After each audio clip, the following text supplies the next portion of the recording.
am the Ronin Pawn on the other side of the room, shouting at the microphone that's on the workbench, which is over here, which is what you're looking at. Aha! And welcome to the live stream.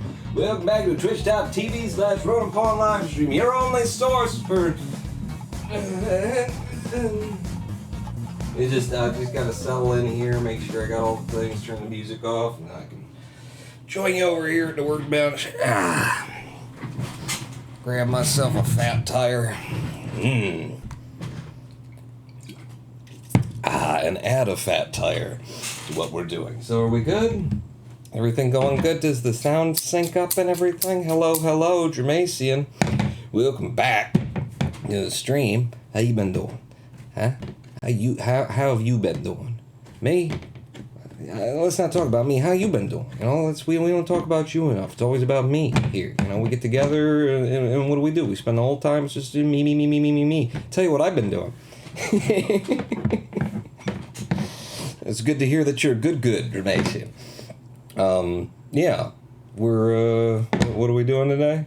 We're gonna just, burn time like I usually do, just talk about nothing in particular. I've been programming, coding my Python, because that's the language of preference for me. Coding my Python auto crypto trader. And it's coming along brilliantly. It might be done, I've got to keep testing it for errors and running it against the market while it's still, I haven't given it the key to the liquor cabinet. It's not a loaded shotgun yet. But it's pretending as though it were. And once I feel confident that I can give it the buckshot, double-aught, then we'll be doing things. How's the house reno going? I haven't done anything. I haven't done anything except go to Home Depot and pick up like the whole big order, which this battery that we're going to be looking at today is part of, but didn't get the lumber even yet. And also flickery lights.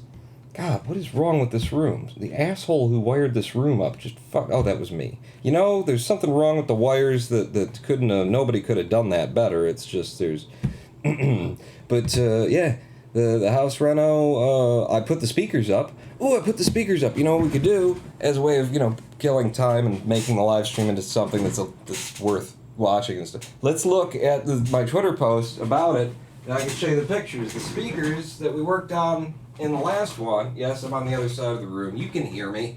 I got the compression jacked the fuck up. You better be able to hear me. Let's see if we I gotta get the crypto off of my screen here, and then let's pop out a new tab and break that free of the other tabs that you're not looking at the things that I'm looking. You don't need to see the porn that I'm into, okay? It's weird stuff. Nobody wants to see that. Incidentally, the lights did not start flickering until I clicked live. They haven't fucked up until I started this live stream. As I clicked OBS, start up the live stream. I think there's something wrong with the webcam. Yeah, the webcam's 5-volt draw off of the USB line is clearly making my lights flicker because it's the only friggin' time. Let me share with you a post here. Just hang on while I pull it up, and join me over here in the. Which camera do we want? We want monitor one only. Monitor one only. No. Let's do. We could do the regular game mode. And then that looks great, Pawn. That's a little bit of a. I spilled some ants on my. Oh my God! They're out of control. Stop it. So I posted this to Twitter. Fruits in last night's live stream. My audio exciter sound system. 2 ceiling panels faced with acoustic foam powered by a $10 100-watt amplifier board modded to 4/5 input volume, and it sounds amazing. And here are the pictures. This is why we came over here, is so you can see the pictures. Check the wire connections and the lights. Maybe something is loose. Yeah, I swear I ripped down the lights. And it's not like there's no lighting circuit for this room at all right now. There's a ceiling fan without a light on it, and that ain't on. But I've got my studio lights for the green screen for live streaming in this room. They're hanging up there. And I figure it's in the connection because it's got like a bulb adapter to 3 bulbs or 2 or 3 bulbs in it. Or it's in the bracket itself, like the actual electronics that you plug that into, or it's in the wire. I swear I have tested every single fucking one of those, and it's not an issue. It's like it doesn't go away, and then it goes away for months, and then it starts doing this flickering again. I have no idea what the fucking source of it is. But this is my TV. That is the board that we wired up together, that we made the modification to, desoldering the potentiometer and then ultimately putting a bunch of jumper wires because I burned the pads so bad we couldn't connect to them. So the television's on a swing out arm and I pull it out and you can see it, but when it pushes back against the wall where you usually watch it, you can't see any of that stuff behind it. There's the board itself. And if you look real closely, you can see the two wires jumper wires that come around from the back for each part of the signal chain to deliver the output of the potentiometer to the scraped traces that we freed on that live stream so that I could connect them. So that's all you can see. Everything is really hidden. Like, it's really good work for the fact that I had to wrap wires around it and whatnot. It worked out pretty okay. And then this is what they look like in my living room. So there's a television. You can't see where the board is just screwed to the plaster back there. That's all it is. It's just screwed there. But these are the two speakers. Audio should probably be a little bit desynced for this scene, shouldn't it? Yeah, because the video is not delayed. Doesn't matter. It'll just be weird for you. Anyway, I should intentionally start moving my mouse at weird times just to be like as though I had said something earlier. Right? You like my artwork?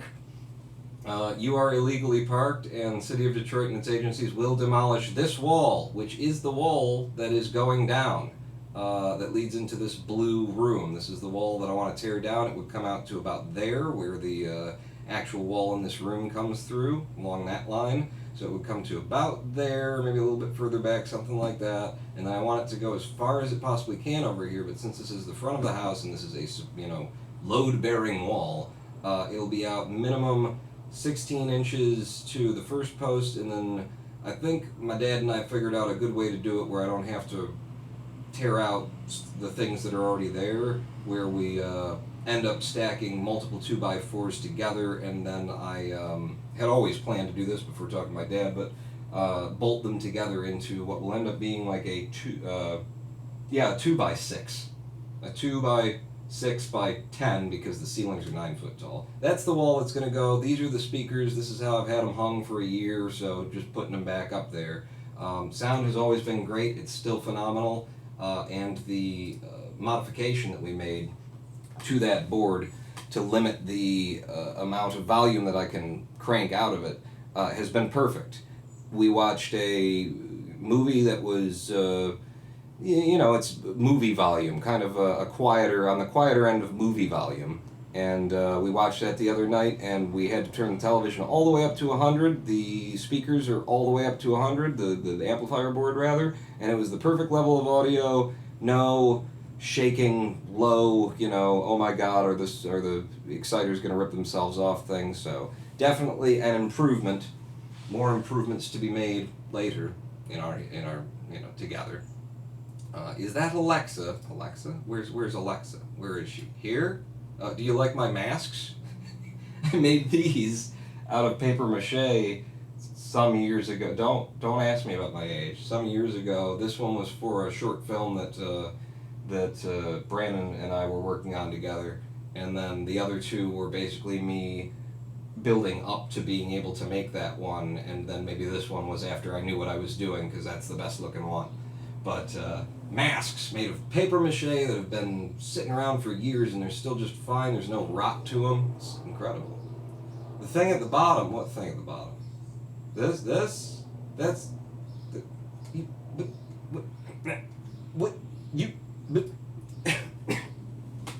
Hey, what are you talking about? That's this. That's my water bottle. My carry-around water bottle.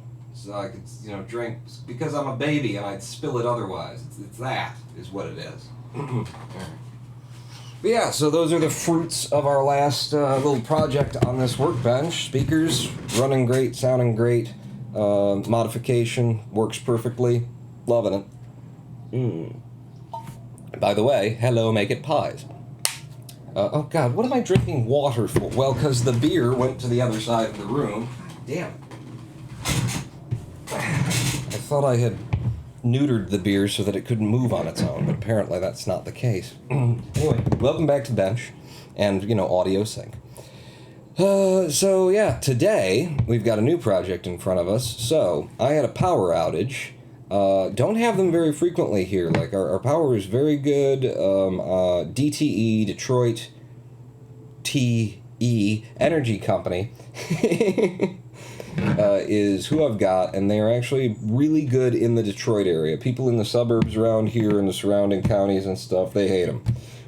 But in Detroit, they are way more responsive, better, and quicker to, just act like a decent company than the city of Detroit's own offices are. Try and call the city of Detroit and say, I want to turn my water on, and you will spend 50 minutes on the phone with it ringing, no one ever picking up. Then you'll hang up, go down to the offices, and then stand in line for an hour and a half to talk to someone who says, you need paperwork from a building over there, see you in another hour and a half.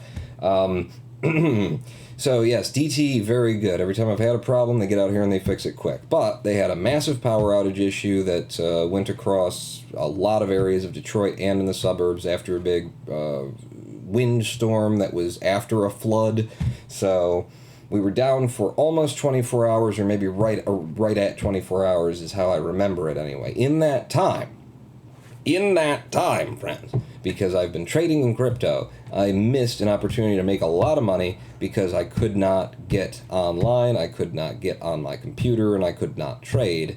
And my trading service does have a mobile app, and it sucks. It sucks all of the balls. And the market moved really, really fast. So by the time I could have even tried to start doing something, I'd already lost volume and value. And then once I did try and start doing something, considering my options, I'd press a button and hit it 6 times, waiting for it to actually respond, then it would respond, and then it would do that thing 6 times. So, piece of shit application. I want backup power wall, basically. I want backup power in the event that I do have an outage, not just for the crypto thing, that was just kind of the triggering event, but I've also had power outages. Around here, it's mainly been half power outages, where one half of the 220 that comes into an American home's, electric into your board, because we are a 220 country, we just split it into 110 once it gets to the board, or on the way into the house. So we've got 2 110 lines coming in.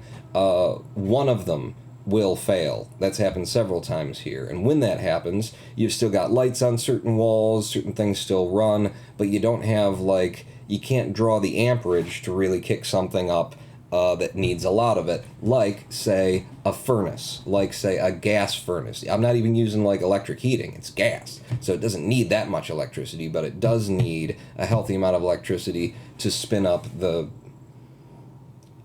I always say fan, and I know that somebody wants me to call it a rotor or something, probably, because it's a scoop fan kind of a thing. But the blower, that's it, the blower, they'd probably like me to say instead of fan. The blower in the furnace, it's a big friggin' blower that's moving an incredible volume of air, and for safety reasons, on a well-designed furnace, the furnace will not turn on if it can't confirm that it has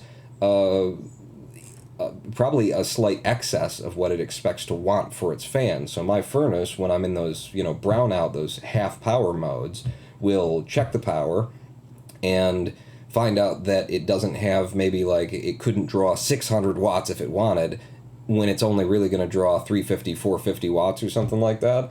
And then it just won't turn on. So I can't get heat in the winter, even though sometimes I have power.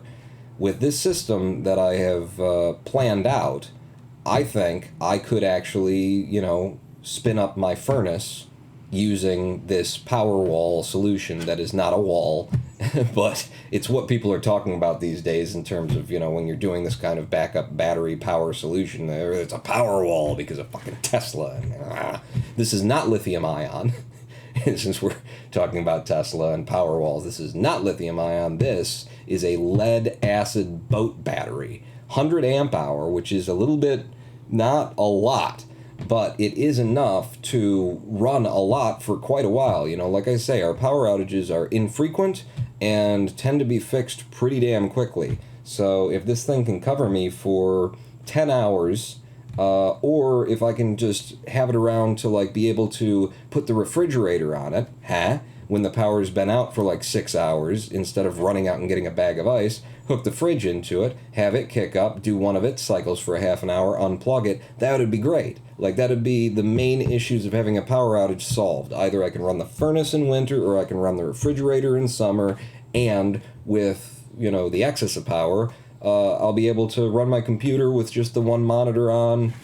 Computers draw an incredibly small amount of voltage or you know, wattage for what they can do and what they do end up doing and stuff like that. Like, it amazes me.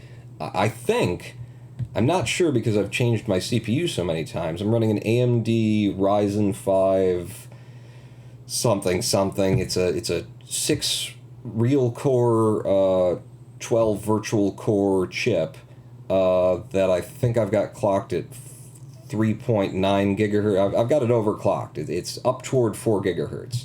And that, like, once the computer's on and it's done, it's booted, it's not running fans, it's not spinning extra hard drives and stuff like that. Once it's on and just sitting there, the power draw of your computer is probably going to be less than the power draw of your monitor, because there's a giant friggin' light bulb in there trying to make that nice white background for it to then you know, filter the light through and create what you're seeing. So yeah, the operating wattage of one monitor and the computer, even though I've got a pretty powerful computer, so long as it's just doing web browsing and shit and trading, running Python scripts and that sort of a thing, it probably would add up to less than 100 watts. So a little bit less than 1 amp of a 110, 120 volt AC system. So, those types of storms take out substations. That is a pole issue then. Oh, the pole issue for when I get the half power? Yeah, like one of the transformers went out or somebody knocked one down, that kind of a thing. You lose a phase for your two-phase heater. You many have to figure out how to make it a two-phase system. Amperage is your limit. As long as you have at least 119 to 121 volts, your camp would be amps. Yes. And the lead-acid battery we're going to be looking at today, which I should probably just pull out and stop faffing, but, you know, I like to get comfortable, especially when I've got a project that probably isn't going to take that long when you get right down to it. I mean, it's a battery, I've got an inverter, they need to be connected to one another.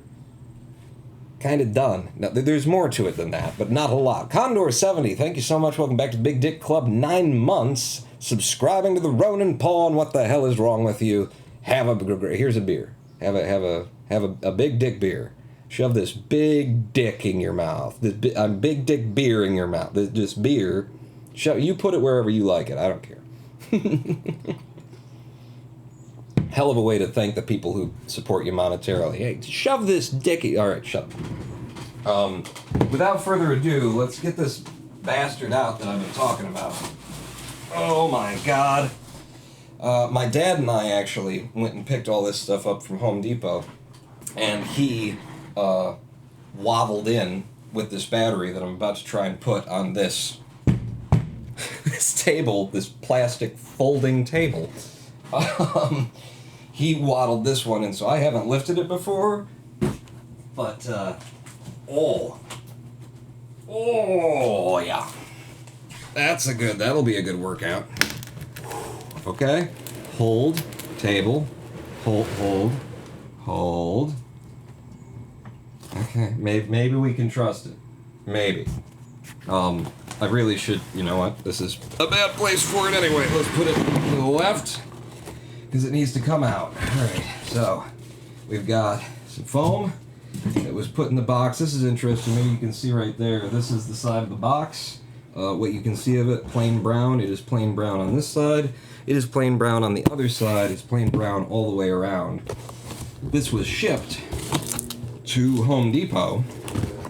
Oh God, how the fuck am I going to get this thing out? And it has precisely no visible warnings on it, and it's a lead-acid battery. It's a sealed lead-acid battery. It's not one you can recharge by filling with water, but it's a lead-acid battery.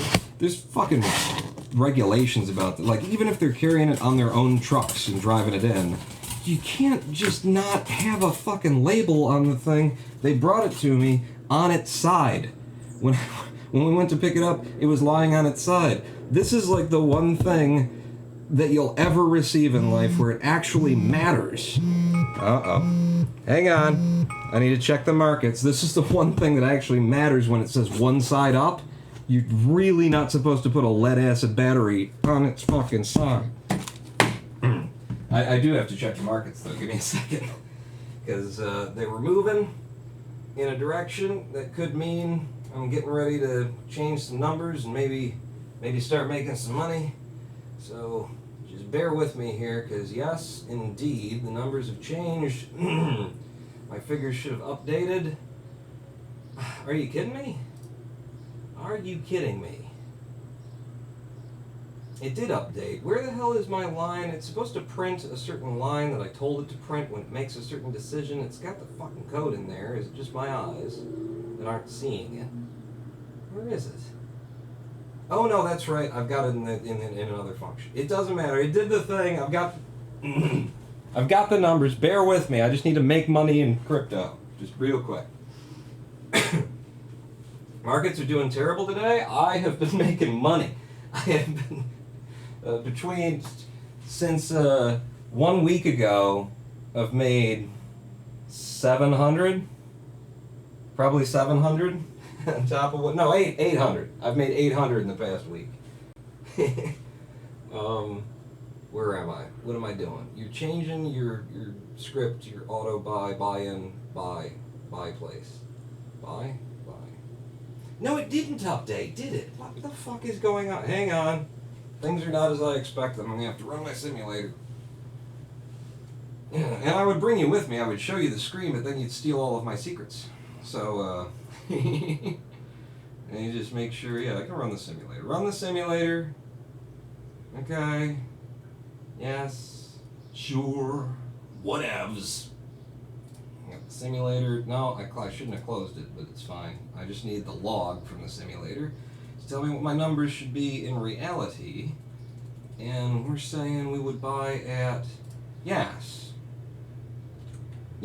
Wait, no, that's exactly what the auto trader reported as well, isn't it?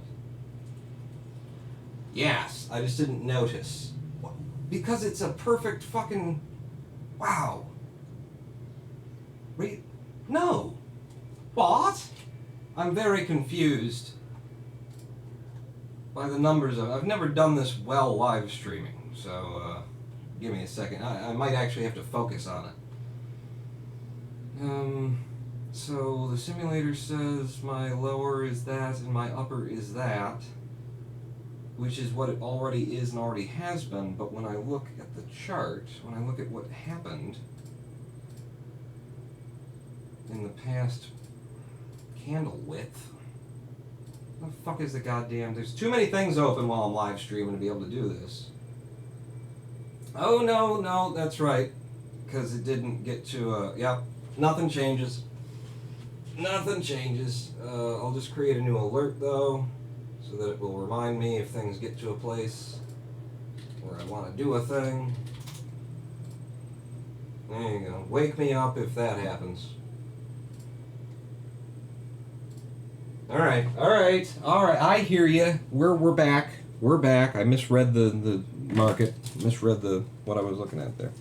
You're making money on market now. You don't stream often. That's true. I've been putting all of my time has been into developing this system and that I was coming up with and then turning it into an actual program that will be able to do this on its own with minimal supervision, with no supervision when I want it to, that kind of a thing. But okay, back to it. What are we doing? This is basically the kind of battery that you'd find on a small boat to power its electrical systems. Lead acid. I'm gonna have to put this on the ground. Put this back on the ground. Just the box that it's in order to get it out of the other box. So I was saying, no labels on the exterior box they shipped it in. Holy shit.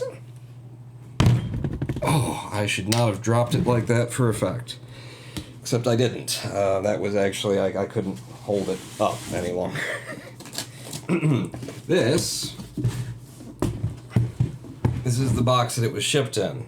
Notice how the box, you see, says this side up under chat there. That's the message that needed to be, on the outside of the one they actually shipped it in. I don't care if it's in their own goddamn, freight or not. Up, breakable. How about this has acid in it and is explosive? Where's that on the box? Anything like that? I mean, I know it's sealed and all, but yeah, the battery itself, you can't see it. You're not going to be able to because I'm not going to lean this thing on its side. Battery acid, explosive gas, no flame, keep children away. Warning on the battery, the box, even the company couldn't be bothered to print the actual dangers. What a world we live in these days. All the corners being cut and attempts to maintain a certain image that may or may not result in, explosions and fires and death. Alright, now that I'm done being, disappointed with the human race. Thank you again, Condor70, for the subscription, by the way. Kelking, I'm here to see stuff getting blown up. Well, this would be the thing that is really fucking dangerous. Only in the circumstance that I bridge. How much of this can you see? That I end up bridging this post to this post. If I made a connection between those two things, it would, I don't know what a lead-acid battery would do. Throw some sparks. Hopefully it would violently throw the thing that I was holding away from itself and then start a fire somewhere. Hello Rocket Bob, if they had printed the warnings, shipping companies wouldn't want to take it as a regular parcel. That's true. It's as though if you told people that things were dangerous, they'd be more wary about them, like they should be. Oh, God. Imagine that world. Oh, no. Did you get a big diode to prevent a backfeed? I did not get a big diode to prevent a backfeed. I did get a big-ass fucking fuse. I did get a 100-amp fuse. 100-amp because this is going to be kicking a lot of amps out in the first place, and this would only come into play if I did manage to short one pole to the other while I'm, connecting things in the wiring, once the wires are free and moving around, That's what that's going to be about. Warning bomb sticker would be fun to ship.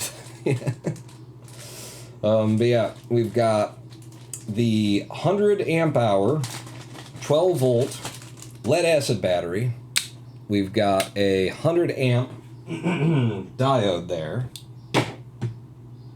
Yeah, I don't know which one. So we also got the pins here, which is nice. I mean, I like that this is, very much a battery designed, like the posts are so far away from each other and they're, low, they're connected, you got to put the pins in yourself kind of stuff. It just feels a lot safer than your average car battery the way that they put it together, and that's a good thing because 100 amp hours worth of fucking 12 volts in there with the ability to crank out some serious goddamn amperage without getting particularly warm. I heard if you bridge it, the main danger is heat. Yeah, I wouldn't really want to find out what a sealed lead-acid battery does when you start to boil the electrolytes, aka the acid, in the sealed container. I don't. Let's not find that out today if we can at all. That would be preferable. Now, what else have I got for this? I've also got this guy that we saw in previous streams, which is a battery maintainer.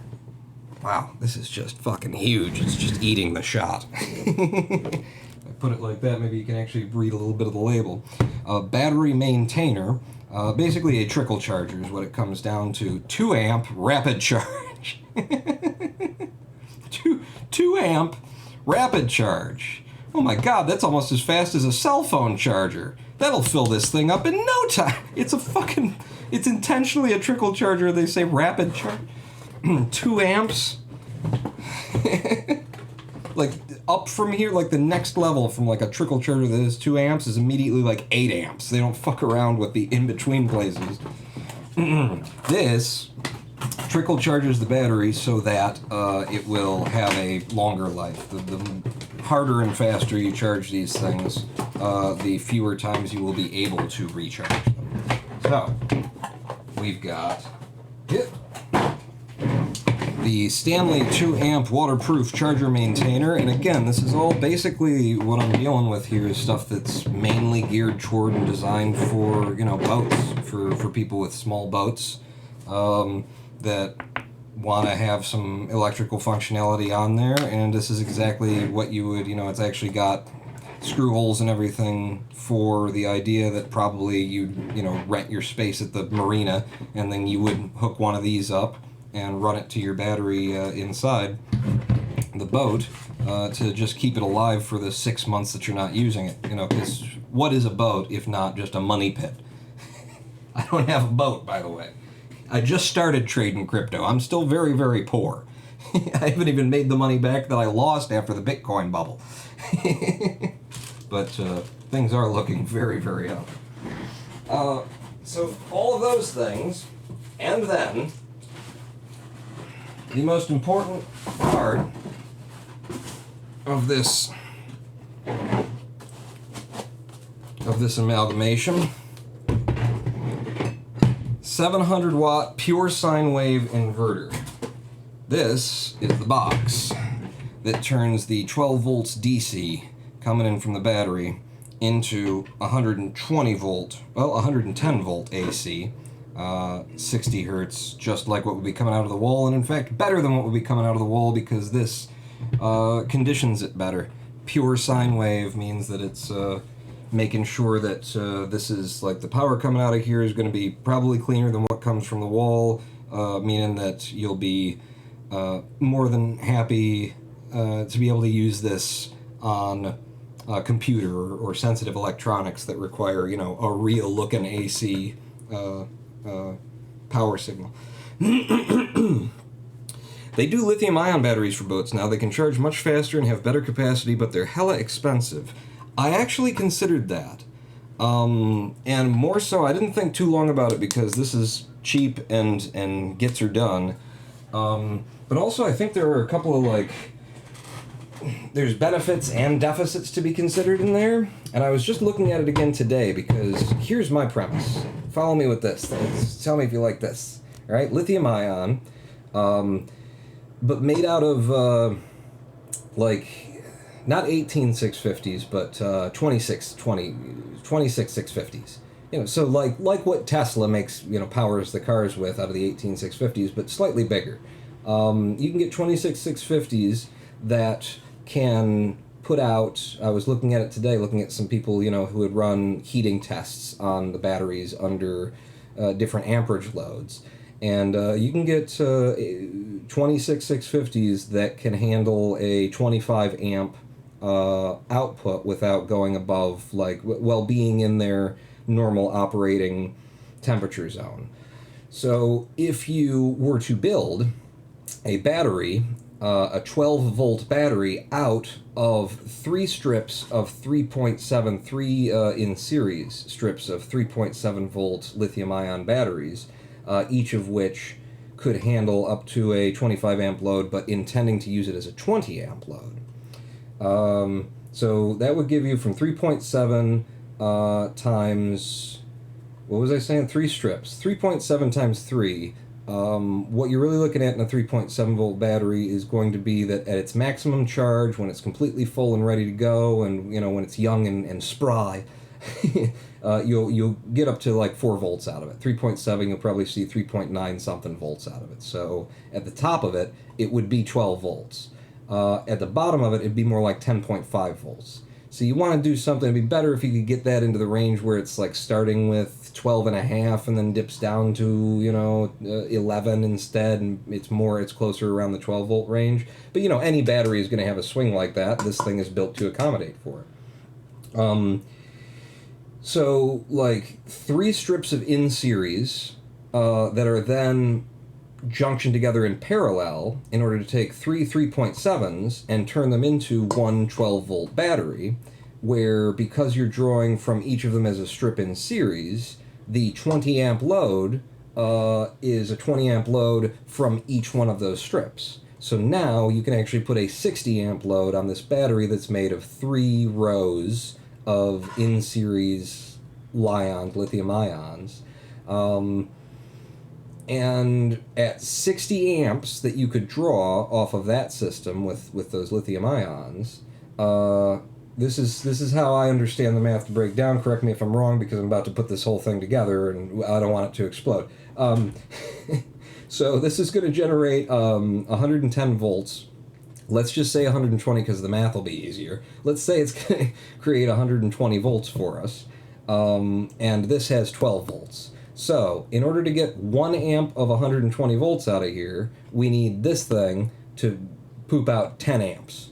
10 amps from that equals 1 amps of 120 here. So if with a 60 amp system that I just described with the lithium ions, that would allow you to draw 6 amps of 120 volts from this, which would actually be 110, which is even better for us because 6 times 12 is 72, and the inverter rating is 700 watts. It would be perfect. And you can get those 26650s.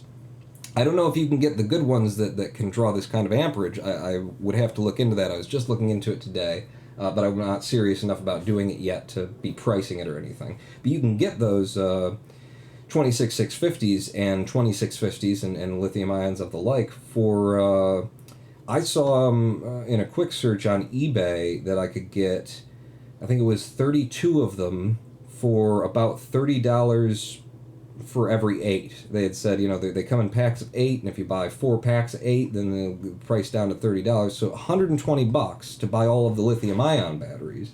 And then it's just a matter of chaining them together in series and then in parallel in the way that you need in order to create the voltage that you want, which is the 12 volts equivalent from 3.7s, and then tying them together in series and in parallel. And boom, you got yourself a lithium-ion battery that would be at 32 of those guys. And those batteries tend to be like 3,300 milliamp hours. So let's just say it's 3 amp hours per battery, right? We're talking about 3,000 milliamp hours, aka 3 amp hours. So 3 amp hours, and you got 32 of them, that's 100 amps, just shy of 100 amps. So it would be the same as this, and it would cost a little bit more. This wasn't $120. I think this was like 100 and change kind of a thing. But so for $20 more, you could have it in a lithium ion form factor. Things to think about, though, in that is that those lithium ion batteries, and they're going to have to be stored and packed together after you've got them all together and soldered in a row and all that kind of thing. And the main issue is going to be when you start drawing big amperages off of them. It's the heat. Is it going to maintain a safe heat range when they're under that 60 amp draw that this could pull from them? And when you've got to tie them all together, now you're dealing with each one of them is making heat, but also each one of them is like pocketing and exposing the one next to it from heat. And are you building this into a box where it's going to trap the heat? And so heat is going to be an issue there. The other thing that's going to be an issue is that lithium ions, they don't like to sit, They like to be used. A lithium ion that's never been used sits in the packaging for 3 years, and it's basically like time to dispose of it if you don't, actually use them. For a system like this that is only going to go on very infrequently when we have a power outage, which maybe we have once every 6 months or, God willing, once every 6 months, it's not going to get used that much. Lithium ions are good for storing, not like getting stuck at a certain level, like the nickel cadmium and stuff like that. There's a lot of positives to them, but they're also really designed for, fucking being used. Letting them sit is something you want to do, like refrigerate them if it's going to be that way. So there's ups and downs to it, and it would take a quite a little study to, decide. I think what you find out is that this is a good solution and lithium ion is probably a slightly better solution, but I think they'd be almost equal. especially when you build in the simplicity, ready-to-go nature, and cost of a friggin' lead-acid battery, a sealed lead-acid battery. For as many times as this thing will probably get used, lead acids you don't get a lot of use out of them. You don't want to drain them below 30%, ideally less than 50%. But so there's limitations on this and how much you're gonna get use out of it. But given the nature of how I intend to use it, it's not going to get worked. Now, a lithium-ion Powerwall, where you're charging it from solar panels or something like that every day, that makes sense for lithium-ion. Lithium-ion can drain, and recharge a lot better, a lot faster, and with it can do those cycles and still maintain its longevity, unlike what this can do, a lead-acid battery. But in an application where it's just going to sit there, plugged in on a trickle charger to keep it at 100 until the power goes out, and then power this thing, I went with lead acid, and I don't think I'll regret it. I hope I don't. A boat is a hole in the water you throw money into situation.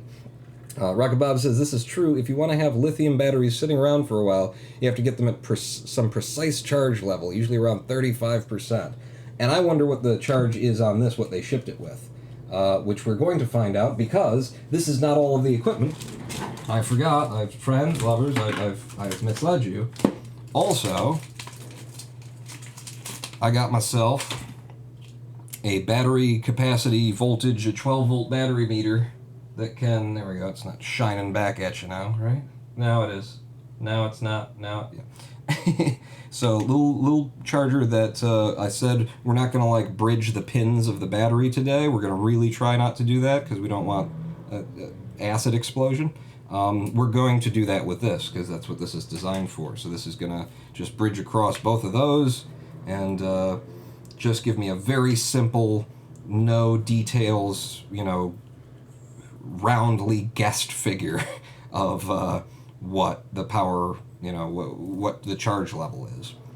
So that's also going into it. But not a lot of moving pieces here, not a lot of working parts that are going to be too difficult to bring together when you get right down to it. So that being the case, I decided that I would talk ad nauseum for the first half an hour or hour in this video. Like, how long have we been doing the stream so far? I got the thing right over. It's 45 minutes. Just to kind of stretch it out. Also, because I've never done this before. I don't know what the hell I'm doing with this. Like, I've seen it done. I studied it, looked into all the things. I tried to do the math on everything. Hopefully it'll work out and whatnot. But I don't know what I'm doing. And I'm only dealing with an explosive gas, battery acid, no flame, keep children away box over here. So it's no big, we're all gonna die. Well, I mean, we can say that anyway. I'd like to believe that. But yeah, so let's just like try and work this through in our minds together. How's it all going to come together, Paul? So we got the inverter over here. The inverter has these little plastic clips over its contacts, like that. And very nice that there are these shrouds on there, so once you get the cable connected from there to there, it's like you feed it through here, and then there's less possibility that you could ever cross these two, because you don't want to cross these two, because that's crossing these two, and that's bad. So, our wire, where the hell's our wire? Came with, what else is in this box? Oh, cool. Oh yeah, I remember this. So here's our wire, by the way. But I remember this. This was, I was very happy to see that they had made their power switch for the inverter here, Renogy power switch. They put it on just telephone wire. I love that. I love seeing, when they've used some old form factor that you can buy gobs of it super cheap, make it from, overfabricated stuff that isn't getting a lot of use anymore. I love seeing that. It's like, yeah, use the wires you need. That said, like, why have they got, because this phone cable's got 1, 2, 3, 4, 5, 6 pins to it. So we've got the on-off, we've got an LED for the, on-off state, and we've got an LED for a we're fucked state. So I guess that's a send and a return for each of them individually if that's how you decided to do that. I mean, I'm not going to criticize them after I was just like, yeah, use it. I mean, even if you're only using 2 of them, fuck it. Who's using these anymore? But so, walking through what we're going to do before we do it. Now think it through. Let's see. You shouldn't regret it. No, only go for lithium batteries if you need lithium batteries. I'm no expert. I just learned a bit about batteries when I got into racing drones. But here's a quick safety tip I learned. There is a common story, maybe an urban legend, about car mechanics dropping their spanner wrench on top of a car's battery poles and bridging it. It is said that the battery stays mostly fine in that case, but the wrench gets so hot from the high amperage that it can start melting. Okay. Thank you for scaring me right before I do. No, genuinely. Thank you for scaring me right before I do this. You know, act with all due caution in everything that you do. So we've got the very thick, nice, and I like the sheathing on these too. It feels nice. And this came with the Renogy. This came with the inverter. But it's flexible, but it feels, you know, sturdy. It's all of the things that you'd want. Well heat shrinked at the ends. Yes. So this is gonna go black to black, black to black, red to red, boom, and then black to black, red to red over here, boom. But it's not just going to boom in there because we're gonna have this in line. So this should connect at the battery. Ideally, you'd want this like right at the fucking battery, I think, right? But that would mean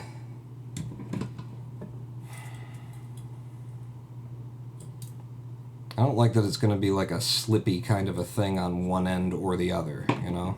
I mean, especially this one. So I guess, like, if I had it that way, if I had this one going into the positive, or it doesn't really matter, but on one side of them, like that, and then clamp down, I might want to go grab some larger washers also to facilitate this. I presume, I mean, these don't look like any special washers. This ain't copper. Fucking zinc oxide, it's piss metal.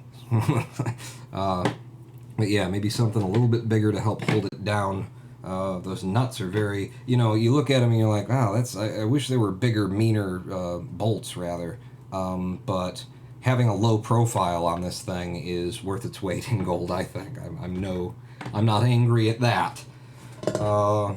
So yeah, put the 100 amp on the hot side. It looks like it will just press nicely against there. That said, this handle that they've got, nylon strap handle, I don't like that the fuse is going to be like resting where that comes out. That kind of sucks the way that they put that there. But I mean, they got to put a handle on it somehow. That's probably the only stable way to do it. But this seems like it'll lie flat on the battery and clamp down to there, and then I just wrench that son of a bitch on there in place. And then with this guy, well, with the red one, come in, bolt to there. Do I have bolts for that? Surely Renogy provided me with them. They've been very good about providing me with everything that I could possibly need. You've got some bolts for your ends, don't you, Renogy? Well, you've got them here. And I'm doing a little bridge there in the interstitial. So the answer is no, Paul, and they don't. Well, then I'm going to have to go fish up some nuts and bolts from the attic. Just one. There's going to be 1, 2 for those connections, 1, 2 for those connections, and then the one that's going to bridge between those two. So one extra nut and bolt of that size. This looks like 5/8, but these are thicker things than that, so I could do a 1/4 inch, whatever looks about right. So you got that. And then this is going to also clamp down. When that clamps down, I'm going to want these wires. I'll strip them back a little bit more, put them in the press between here and the posts themselves. Yeah. and just press them in. Yeah, I'm not gonna fucking solder to this. Maybe it would just take it, but I would think there's so much, like, thermal mass of this thick copper that you'd have to, the whole thing would fucking get flaming hot before you could actually get solder and something to stick to it, but maybe I'm wrong. But yeah, so then this will go across the 2 posts there. I might even want to just cut both of these cables down to where it's just enough, where this could be like there, and then we only really need in either direction like 8 inches, maybe a foot worth of cable in either direction for that. I might do that.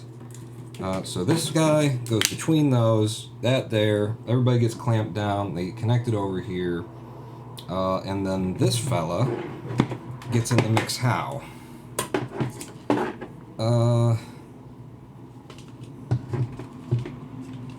So he's got clamps to him. This is all this came with the Stanley 2 amp waterproof trickle charger thing there. It's called a maintainer, but we can bypass the clamps like so. Yeah. And then put these in the chain directly. Now my only concern with that, so what you would do then is, this is your connection point, never connect it while it's, on the battery. So these would just be hanging out like that. They've got one of the posts is, completely hard plastic sleeved, so you can't accidentally bridge those because they'll be connected to the battery. But so this, instead of being here, you don't want it there. I mean, it would work, right? I don't know if it would work. Like, these are my concerns. I'm going to be pushing 2 amps through here. I don't want the 2 amps that are coming through here ending up here. So when I want to charge the battery, I got to disconnect the battery from here. That wire should go directly to the battery. Yeah, I'm catching up with myself and realizing that now. Thank you, Jermacian, for the cheer. But I'm just thinking of it in terms of, like, the convenience of being able to charge the thing. That's there hanging out from the battery. The wires are connected. This is never plugged in while we're hooked up to here, but then when I want to charge it, I've got all these wires running. They're locked in a very, locked fucking way. Do I have a switch on this? I could have, well, I've got this for the on and off, so, and I've also got a main switch there for on, off, and remote. Okay, so you put it into the remote thing and then it'll switch from there. So as long as this is off there, then I should be able to apply, is that true? That is check the manual territory right there. But I would think that if this is off and I've got the connections back here, I should be able to apply, it's just 2 amps, it's just 12 volts, 2 amps, it'll be coming out here. I should be able to apply this. Even if this were on, it would take the 12 volts and 2 amps from this and it would give me 120 volts of power here, but if I don't have anything plugged into it, it wouldn't actually draw anything. So the current, there would be no amperage pull, which means that it would all still flow into here. So it could all be connected in a million different scenarios and it'd still be fine, is how I'm thinking about it. Let me know if you disagree with me on that, because if I'm wrong. But yeah, like, if it's off, it should be fine. If nothing's plugged into it, it should be fine. If it's on and the thing that's plugged into it is, like, if it's well designed, it's got a freaking error light on there anyway. If I tried to draw more than the 2 amps at 12 volts that this is providing, which would be, that would be nothing. You couldn't power anything out of here. You might be able to get the USB to turn on. I'm going to say we're going to be completely fine with me being able to charge the battery so long as this is off and nothing, and I won't have anything plugged into it unless it's in use, kind of a thing. I just don't like the idea of having to fucking, like, oh, I guess I got to disconnect these things that once I do, if they actually accidentally touch one another, I got to buy myself another 100 amp fuse. Twitch removing API endpoints is fun. No, but didn't give the notification. Yay! I've been dealing with API endpoints with Kraken and writing my crypto trader, and wow, Kraken sucks at the technical end of things. Their servers, like, go peruse status.kraken.com and click on the history of incidents report, and then don't let them fool you, because they'll only show you like the 3 things that were planned outage unless you click the drop down that says show the 22 others, and then just look and see how many times their markets go down. And it's just like, holy shit, how much money do you guys gotta be making per fucking hour? Per goddamn motherfucking hour on these, thousands of trades across over 100 markets that you're running, to not, like, realize that you need to fucking build strong systems and invest in your fucking network architecture. They went down for 5 hours, like, 2-3 days ago. 5 hours. Like, imagine when I make a trade with the volume, with the money that I'm playing with right now, and because I've done a lot of trading, so my fees have gone down. I'm in a good tier now. But when I make a trade, every time, buy $8, sell $8 is what they're getting from me right now, because I got a really good rate, and Kraken's got some of the lowest trading prices in the fucking industry. So it's all good there, but imagine for 5 hours the number of trades that didn't happen, that they didn't make their $8 off of, and I'm trading with a small amount. One person trading, 1 Bitcoin, and they get to take 0.002 something % from whoever's doing that trade. Holy shit, that's a lot of money in one trade, and they have hundreds across, all of their different active markets per fucking minute in some of the markets. They were down for 5 hours, and it's like, hey guys, do you think that if you invested, I don't know, like $250,000 into having redundant systems and more servers online and more employees and more network engineers and more people and going back over your old shitty code that you clearly wrote for this fucking thing that crashes 3 times a week, if you invested $250,000, how much money would you save if you didn't go down for 5 hours? Because I'm betting you anything they lost more than $250,000 for being down for 5 hours. Just insane.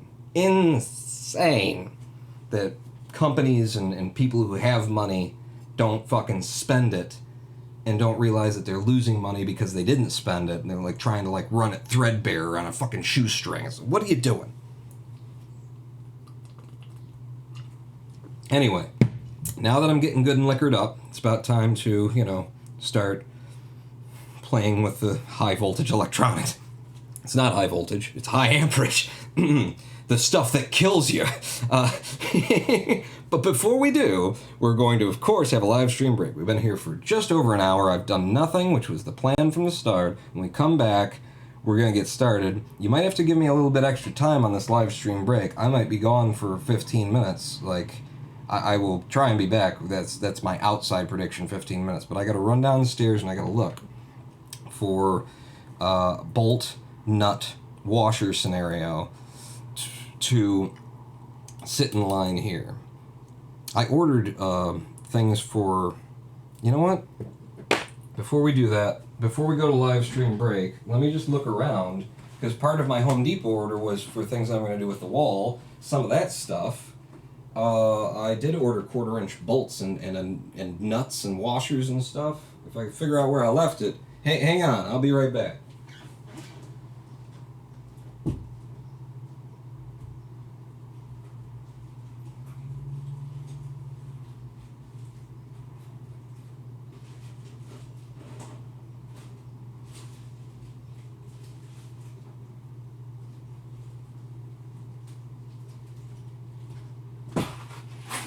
Well, don't want these scattering while there's these battery connections around, but I do have nuts and washers for 1/4-inch. They look like they'd be of a perfect size for this, but I will have to look around for 1/4-inch bolts or better, because these might be a little bit overkill. What are these? 5-inch carriage bolts. Yeah, maybe a little bit overkill on those, so I will need... I swear I had some smaller ones that I ordered, but I kept changing my plans for the wall, and I think I ultimately decided that I was only going to need one length, and I might as well go long, if you're going to go with length. So I will need to look for that. But yeah, live stream break.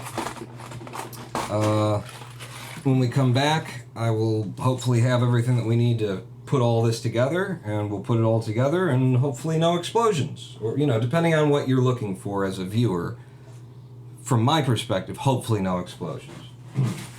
Yeah. 7-minute live stream break. Don't go anywhere. I am the Ronin Paul and all those things that I usually say. Paul, not out.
Hello, I am the Ronan Vaughn, and welcome back to twitch.tv/Ronan Vaughn live stream here, on twitch.tv/Ronan Vaughn. Shut up, music.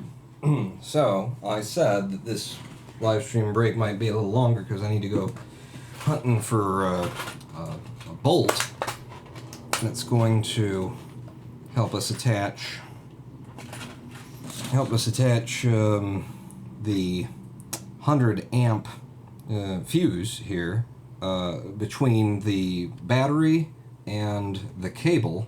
I don't got one for those, but then I thought, why sit on a late screen on the live stream when I could just walk away from the bench if I need to, because I got shit like lying around here, and I'm like, well, you should check the bench before you go running down to the basement looking for something. You might have something around. So this is my upstairs, you keep some of the stuff that you got in the basement up here kind of a deal.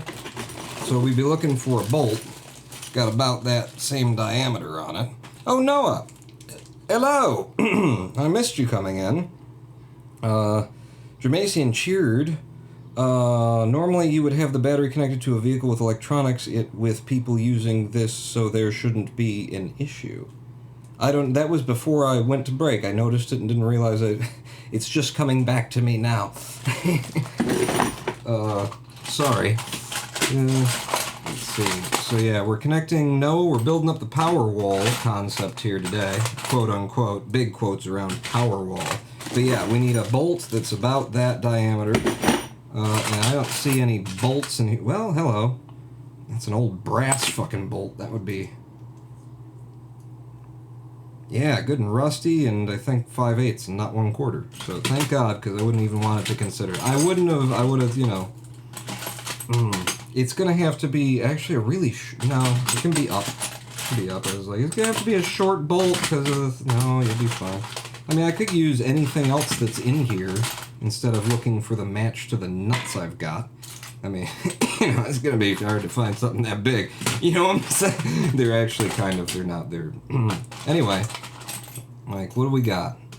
What do we got here? That would be, if this weren't a lock nut, I'll bet it fits. No, it doesn't fit that anyway. What do we got in here? Show me a nut of it. That's probably too big anyway. Some nuts are just too big. When you get right down to it, where'd the friggin' fuse go? The fuse, yeah, that would be big enough. Just try and keep some level of organization while you're making a mess. What do you got? It's another lock nut, and it doesn't fit this anyway. Hello? Hello? Not quite. Not quite. Different thread, maybe? What else? What else? What else have I got or can I do? Just looking at another little collection of MacGuffins I've got over there. I don't really have anything over here. I feel like there's probably something right in here, though. I mean, it just seems likely. So I'm going to start stacking. You guys even see that? I'm going to start stacking potential things that might be able to go together. That's a big guy. A little bit too big. I just got a, no-headed fucking... that's got all the things on it. You? Do you fit anything? These look very much the same.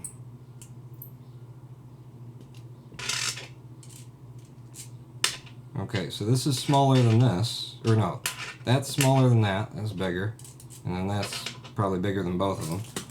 As I try and rule out what's definitely not going to work. That's even fucking bigger than all of them. And there's some lock nuts in here that I'm avoiding. Why hello there, I heard we were blowing shit up. Oh, it has a big battery, indeed. Just use the fluorescent as a fuse. I missed the last streams because you streamed like 3 a.m. my time. Yeah, sorry about that. Smaller bolt with washers is fine too. You should get a wide-angle lens. You give you a lot more area to work in. It's actually a huge area if this wasn't a foot off of the tail. Then this like blocks it in and everything, but what you can see comes out to friggin' it's a little bit too big. really, when I'm just like soldering things together. That's why I came up with a zoom screen, so that you can watch in incredible low fidelity as I'm doing things closer with a digital zoom. Not seeing what I would want there. There's this guy. He's old and ugly, and I don't really want to use one that's that small, and I've got more shit in the basement. Hello. What about you? Do you fit anything that I've already pulled out? No. What is this? Fucking metric versus something else? Because it's... like, how can there be so many bolts and nuts in the world that don't go together? How can there be that many that are, like, so almost the same size and yet not? Fuck. That one, neither. I don't know where that fits in the small to large scale there. I think those two are a match. Anything that I've missed, now that we've been going through the same thing over and over and over again? I mean, we got this guy. Noah said a smaller one might do. Hang on. Because this would be perfect. This looks like the threads are finer. But the nut is going to use, yeah, wrong thread. Damn. Let me see if I can't find a bolt in here that matches this, because this would be a good one. You know, it's just big enough. It's brass. Looks nice, I guess. That's too. I'll set you over there. Now that we're looking at smaller stuff too. Come on. There's another brass one that ain't gonna fit it. You know, it doesn't matter what it's made of. It's just gonna be clamping them together. Oh. Remind me too, I was going to grab, I'm pretty sure I got some electrolytic grease out on the shelf. What am I looking for right now? It's a nut, Pawn. You're looking for a nut. You're just a squirrel trying to get a nut to move your butt. Hands in the air, everybody over here, everybody over there.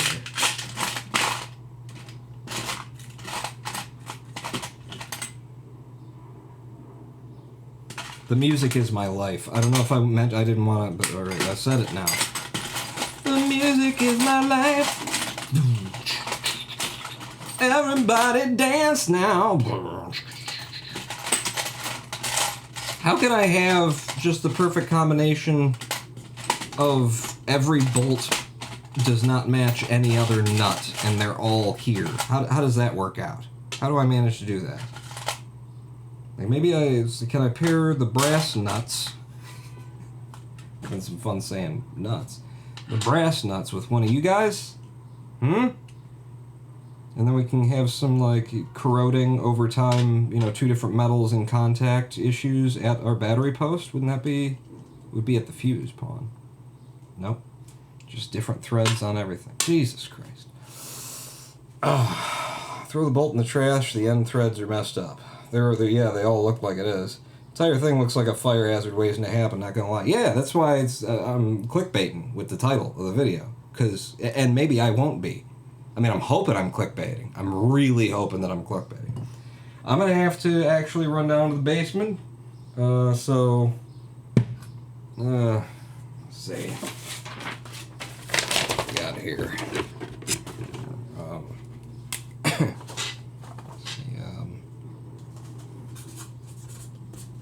Searching for friggin', is that with an E or an I? We'll put an apostrophe at the end, just friggin' bolt. BBIAMOMG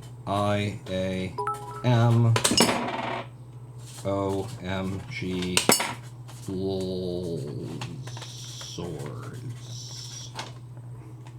Yeah, there we go. Cell phone cam time? I don't have that set up anymore. The wireless cell phone cam. Yep, I'm gonna make a run to the basement. What am I bringing with me? I like this guy. Okay. If I can find a nut that matches that brass bolt right there. These would be fine. I'll just carry one of you with me. And I'm just going to this. There's just all these. Yeah, no, fuck you. I don't care about you. I don't care about you. You're too big. Doing too many fucking things with your life. You go away. This is goddamn massive. Who needs that? But, those. Those I'm taking with me. Alright. Searching for a frigate bolt. Be back in a minute. Oh my god, lolzors. Back in those things. So, I legitimately am leaving now. Try and entertain yourself.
you can hear me coming. I'm coming back finally. Jesus Christ, that was a while, huh? I still don't know if I got it. I still don't know what I got. I can't believe that there are this many mismatched nuts and bolts in the fucking world, but there apparently are, and I can't take that away yet, unless this fits this. Oh, thank fucking Christ. Jesus, it looked like a 1/4 inch from downstairs, but that was downstairs. Jim, fucking off. Okay.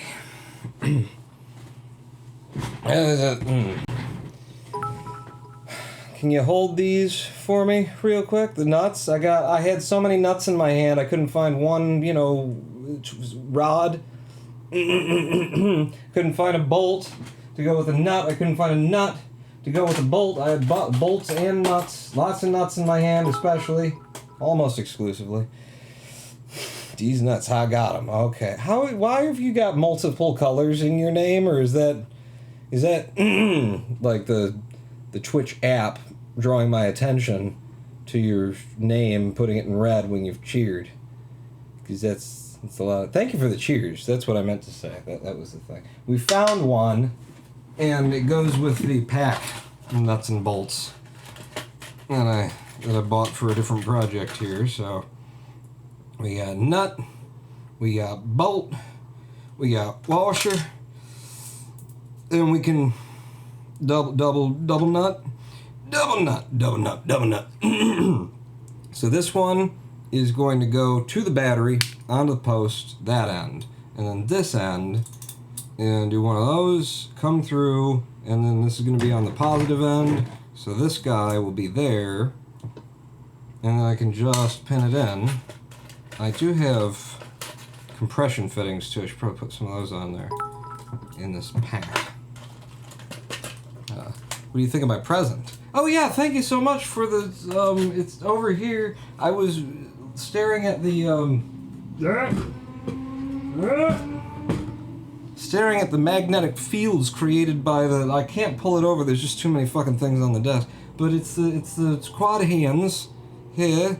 I was watching the magnetic fields. These two are, positive, they're head to head here. They're pushing each other away. And I was, literally standing here looking at the magnetic field that I can actually see between these two if I look for it.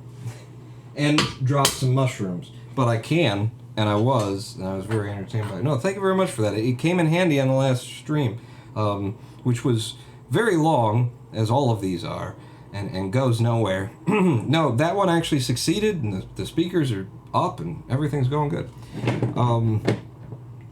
But what was I gonna say? But check out that live stream if you didn't see it. Skip right to the end where I'm finally soldering and I'm doing jumper wires and shit. You see jumper wires involved? That's good shit. That's good shit. It started to come together, all the things that could possibly get in my way and go wrong, or that I could fuck up in some way, had already been fucked up. When I finally got to the point where I could just start soldering, it came together. So, how you gonna do this, bruh? So it's gonna be you to you, and then you press directly on there, and then washer, pressure fitting, and then nut. Is that how nuts and pressure fittings and washers are supposed to go? Because that's how I'm gonna do it. Somebody tells me I'm wrong. Here, what are you making? A bomb? Hopefully not a bomb. Hopefully it doesn't explode while I'm working on it. I'm taking this here battery, this here, usually for a boat, 100 amp hour lead acid battery, and connecting it to this 700 watt pure sine wave inverter, in order to turn this into a backup power solution for if the power goes out.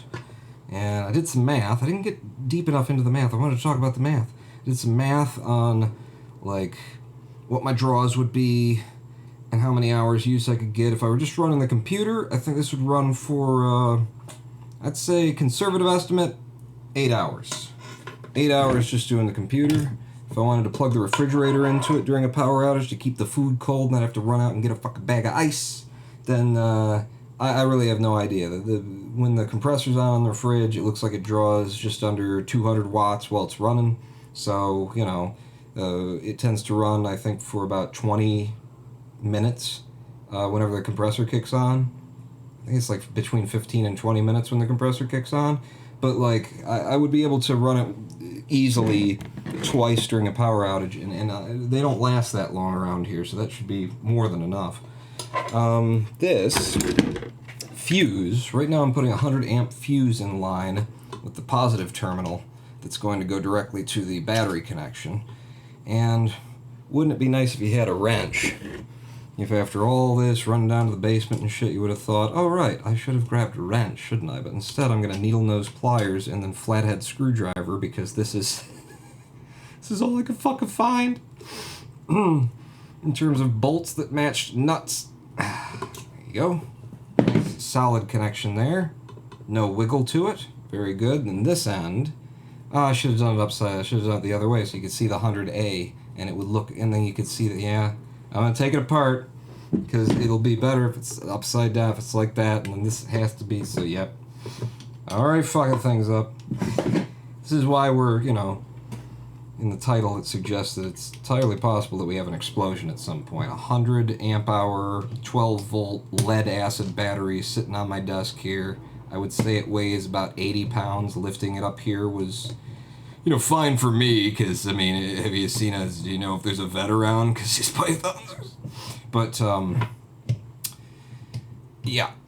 If I accidentally cross some connections at some point, the wrong ones, then apparently what we've found out in chat is the myth is that if you drop a wrench on the posts of a car battery, shorting it directly, the battery will probably be okay. The wrench might melt. So I just don't know the lead acid battery if I want to fuck around. So all I want to do, same construction, just flip it over like that, and then it'll look prettier when you're done. Yep. Thank you very much. Back to what I do with my nut. I'm always nutting all over the place. Here it is. Correction, the wrench will melt. Oh, okay. There you go. Don't want to be, you know, technically inaccurate, or any kind of inaccurate. God damn it, why'd I even take the fucking bolt off? Or did it just fall off because these aren't even the right ones? And now it won't go back on. Come on. You were fine before. You know you want to go. I'm just trying to get it to thread, twisting against the grain, and I might have actually... Fucking, come on. Come on. There you go. It's a little bit cross-threaded or something. Alright, so then between the washer, now we want to be sandwiching these two things together, like that. Oh, I was going to put electrolytic grease on here too, if I've got it. Hang on, Jesus. 1 foot before the 6 steps forward, 19 2 steps back.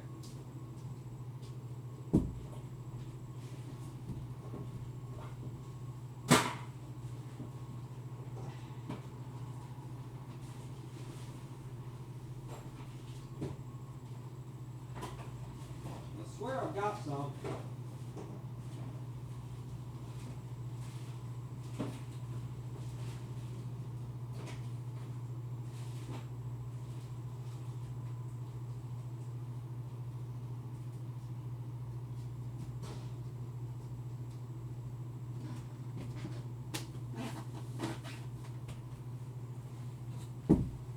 Oh, no.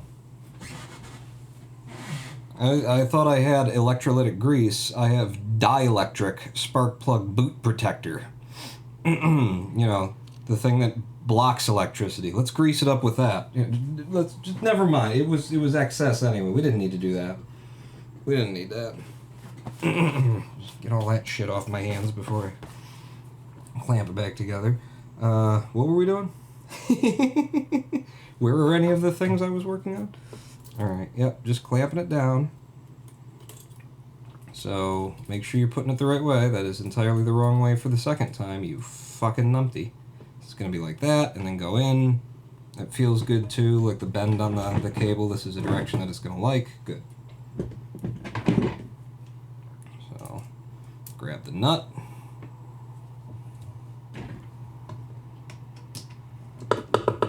And flathead it in.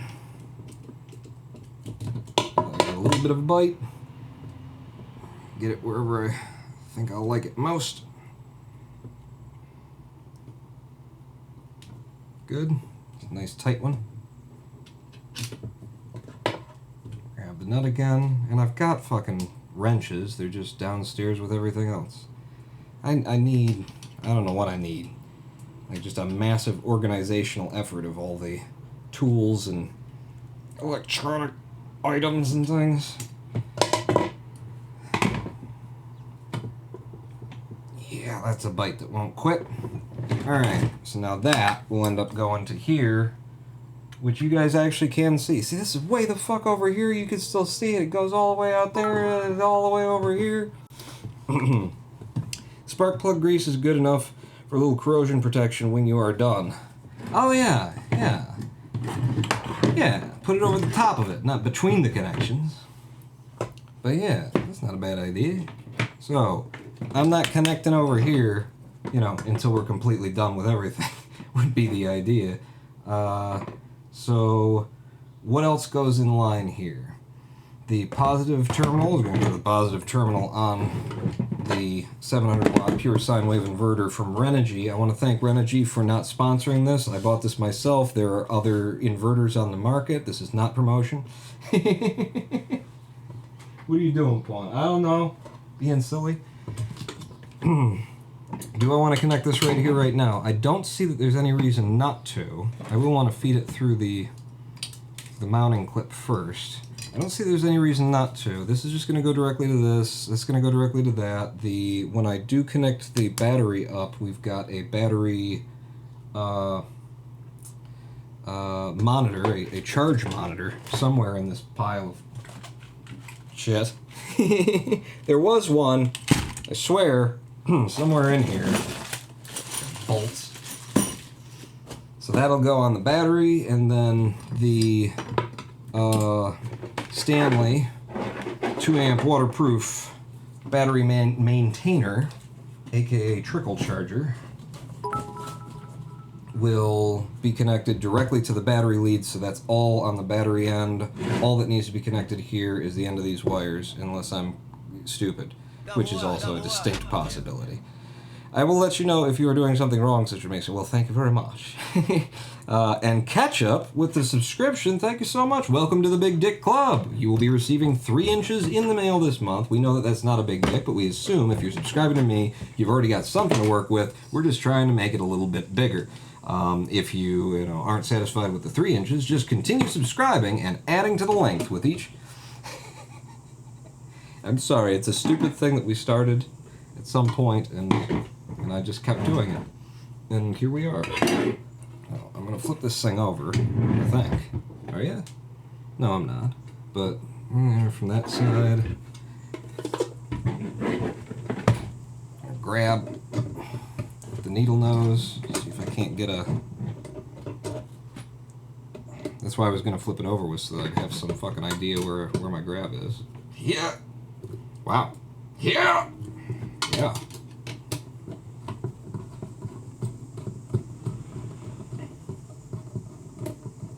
And this is not an open, not an open end on this, so I do have to take it all the way off. Oh, and the post itself is threaded as well. That's nice. It's nice. It didn't want to come until I had unscrewed it even from the post. It's very good.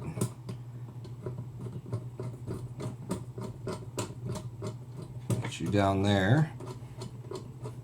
So that's like triple levels of protection here, because then there's a bolt that goes on the bottom of it.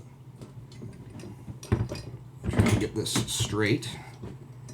And yes, I did put the plastic thing back there. It's ready. I know you were thinking he's probably going to forget that, and I almost did, but I didn't. I need credit when I actually get something right. Bolt on this side. Thank you. Now, start by screwing this in with pressure. And then come back over to this side. Bring that up.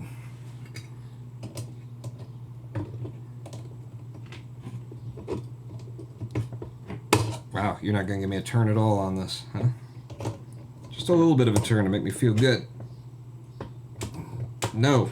Okay. Okay. Good connection. Maybe not inside the thing, but good connection there anyway. A bit of a jiggle with whatever the board is. And then you press back into place. And there you go. Connection 1 made. Ends in the fuse. Ends in the 100 amp fuse. It's going to go there. Good, good, good, good, good. The negative terminal. Negative lead, rather. And you as well are just going to go straight there and to the battery. Nothing gets weird until I start hooking it up at the battery, and then it's like, well, this has to connect to that, which has to connect to that, which needs to press that into between those things. Yeah. So we should be good to just carry on as we just did. Good God. Alright, you gotta break that nut off first, because it threads right through the plate. Yeah, they put threads in the plate. I will say, haven't turned this Renogy on. No experience with the brand or anything. But out of the box, dealing with it as it is, the things that they gave me, I'm impressed so far. Also, very nice finish on the thing. So all the things you could say without actually having used it, tried it, seen if it's going to burn out the first minute. If it's all good so far, anyway. Yeah, we lost that as well. We're going to go on there. We'll be going through. Which side feels like it's going to want to go in the direction that you want it. Yeah, put it in like that. And then we'll finger tighten into the threads of the plate. Which is just a nice little added touch that I appreciate. Then, tighten it down right onto there. I mean, it basically means that the nut is extra. And it's nice to have the feeling that it's extra. You doubled. Now give me some friggin' twist on this one. Please. Please.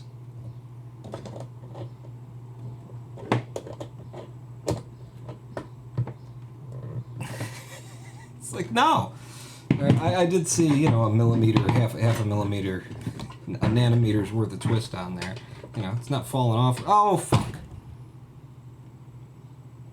Doesn't matter, because it's not connected to anything. I was like, I forgot it on this side. After I talked about being so smart.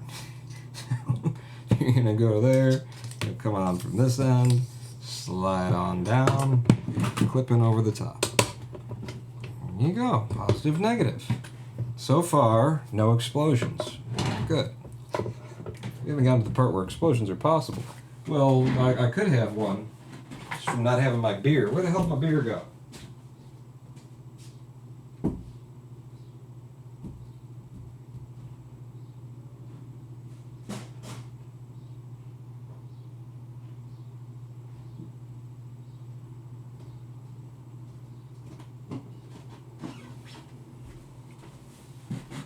Things you lose track of when you're chasing bolts down around the whole goddamn country. Yes, I am the daddy-o of the patio. Welcome to the stream.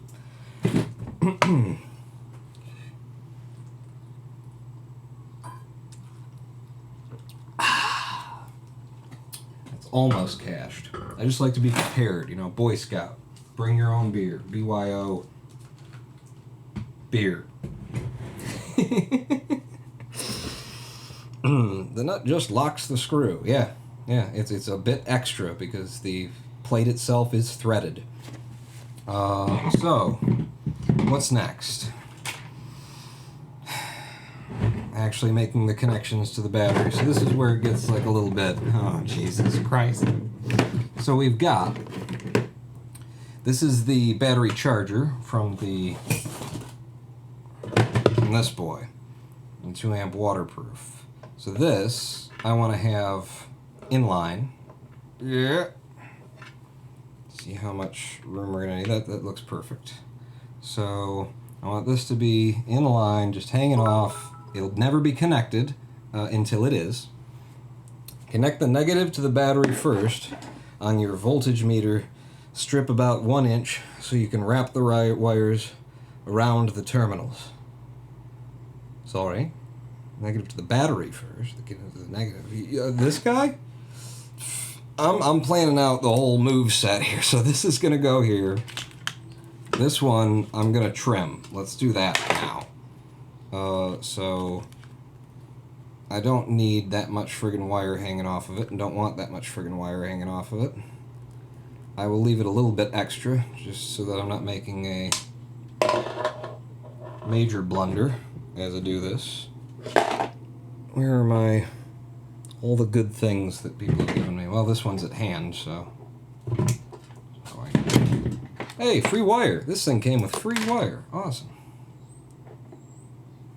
So this is our battery voltage meter. This is going to tell me just a percentage, which is very much a rough estimate on something like this. Rough estimate of how much there is left in the battery. Okay. So, number 1, I need these guys just to split these 2 wires because they are resisting me. Number 2, get me my wire strippers handy. You want me to cut you deeper? You want to be cut, bitch? Bitches get stitches, so you know. How much is that? It seems like enough.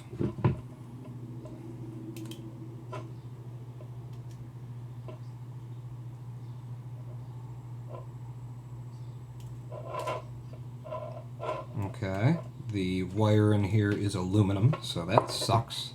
Thanks. It's a little voltage, it's nothing, it doesn't matter. It is very aluminum. Wow, those wires, those strippers are good. Yes, yes, yes. So, we'll have this guy, have a little power cord coming out of him that way. If I can get the cable to bend to go out that side, and have it facing this way, and go into either terminal like so, except for you've got them spun, so it'll be like so. Right. Right? Right. Right? Right.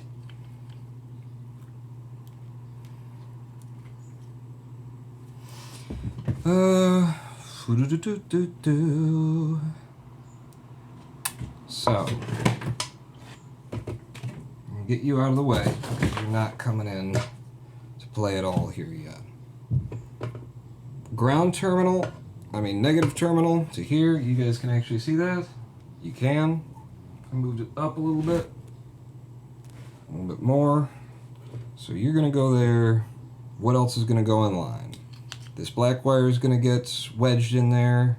It's low importance, so it's going to be on the outside between the washer and the nut. Or between the washer and the...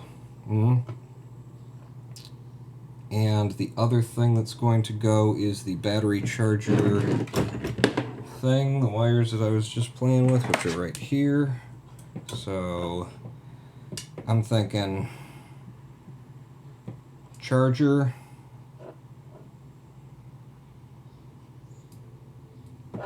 on the outside. I don't like how, that needs to be stripped back a little bit. Wire stacking is important, and this heat shrink right there is a little bit too up in my fucking grill. Unless it were going to go right at the base of it. Even then, I'd still need to trim it back, so what have I got? Well, you got the nice little wire snips that Lady Pawn got for you. So, I'm just going to try and pull this back so that there's not a big thick heat shrink wrap pressed between where we need to have good strong contacts.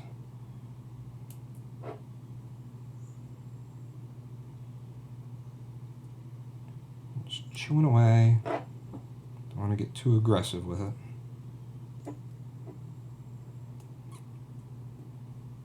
I always love immediately like cutting into and disassembling shit that's brand new you just paid for. Isn't that a good feeling? Doesn't that feel like, all right, let's take something that let's just void that warranty. I just paid money for it. This will be fun for me.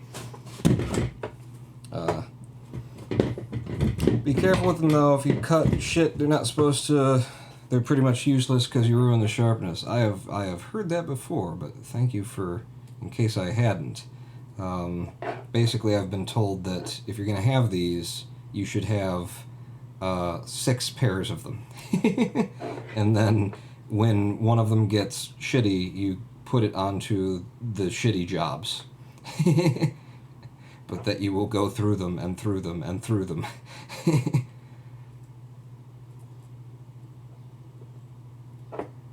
Okay, that's a bit of the heat shrink gone. I'm sorry about the flickery lights, but here we are, right into the dog star. So then you and you, will you now rest on top of one another? You will. That's lovely. So this is going to come out, and which way is it going to rest? Is it going to be like that? Is it going to be like that? I think it's going to be like that. Feels like there's less tension on it, but that's just in this particular, the way that it happens to be sitting on this table. If I had you going this way, and then I did one of those, oh yeah, that's way better. Okay, so this will be on top, and then the battery lead will also be wedged in here. And is that everything? That's everything. Alright? That is everything. Biggest terminal on the bottom. That's what we got. Add a washer.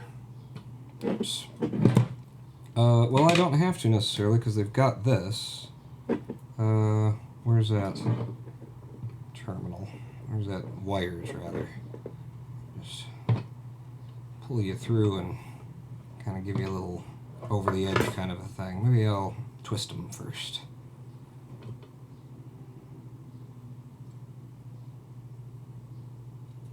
Yeah, a little bit twisted. I could tin it together and all kinds of things, but let's not go overboard on this. We're going to crush them together. You.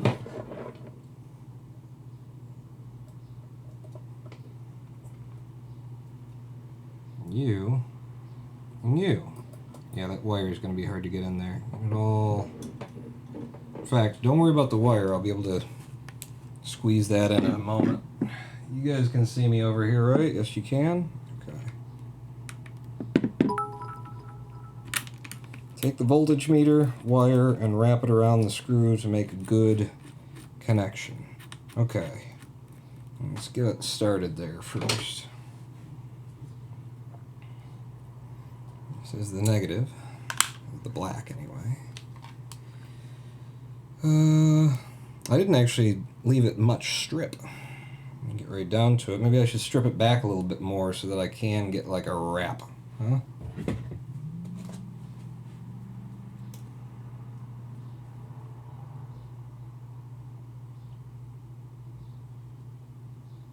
I'm gonna go overboard, but there we go. Give it a twist.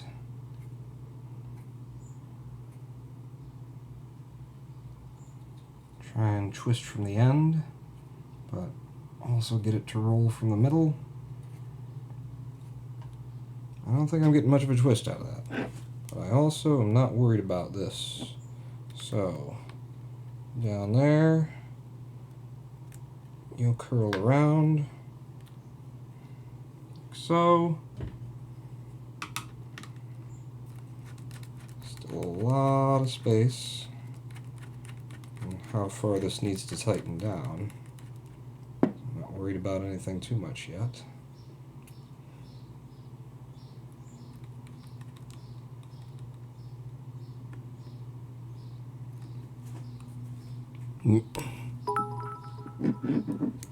Spin this around to get it pointing in the direction that makes the most sense. I don't care where you are too much. Looking good. Don't let the pixies bite you. Just call me Zod. What, with pixies? Are there pixies in here? Scare me while I'm handling a 100 amp hour. Whoa. Lead acid marine battery. Okay. That is a strong, stable, sturdy connection. So we've got the negative lead going from the battery to the inverter. We got the negative side of the charging system for this, which is going to be this guy, hooked up. And then we've also got this little battery monitor to tell us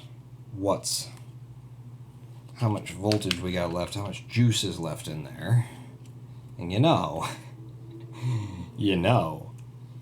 I could just touch this, press it with my fingers. And I'm not going to. We're gonna put it all together at once. I ain't fucking around. But I do want to strip a little bit more wire back off of this. So, a little bit more sleeve. Go there.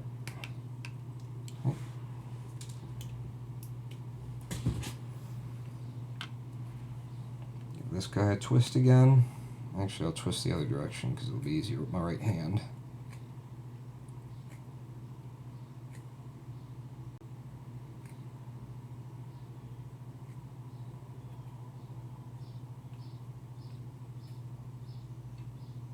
Okay, now the final connection, I think the final connection, is going to be 100 amp fuse. Get you free.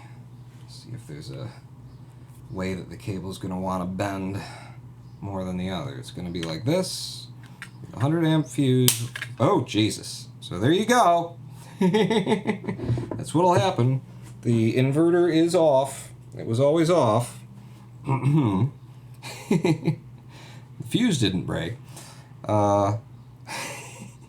Just had to give you some of the explosion that was advertised. So the other side of this is going to go there. And then that's going to need an extra washer, I think. I mean, look at how big that is. Yeah, that's going to need an extra washer, so... left one out here somewhere. Extra washer on you. I might just pull out your shitty little washer. Nah, I'll leave it in there. What does it hurt? What does it hurt? So, extra washer to make that connection. You're going to go through like that. The positive lead of our voltage indicator is going to wrap around above all that nonsense. No. Yes, no. Yes.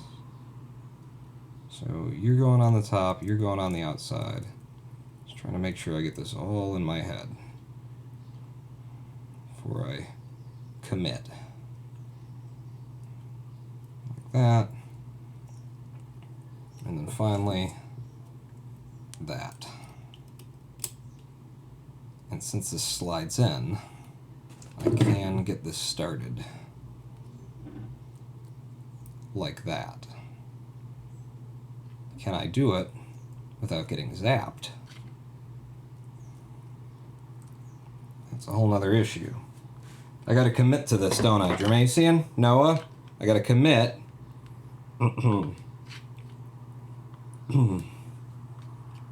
Because it's gonna spark when I touch it, right?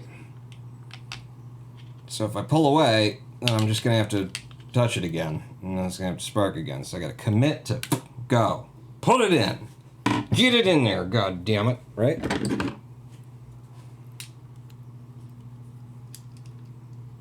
good? I think we're good. Okay. Explosion? Please no. Get in there.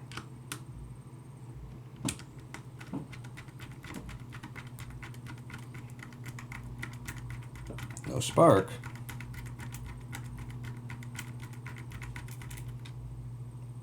Yet. Also not a lot of contact yet. Now, do I want to go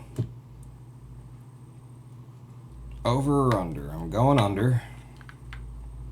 And I'm going in.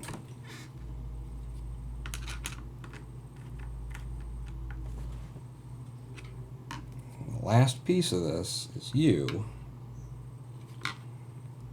Shoot.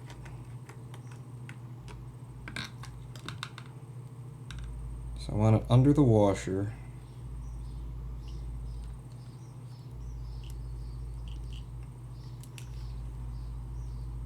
The shit is he doing? Says Noah Crow. Trying to connect the pins, connect the terminals, while I'm juggling 3 wires that all have to be connected simultaneously. Now what I want... What do I want?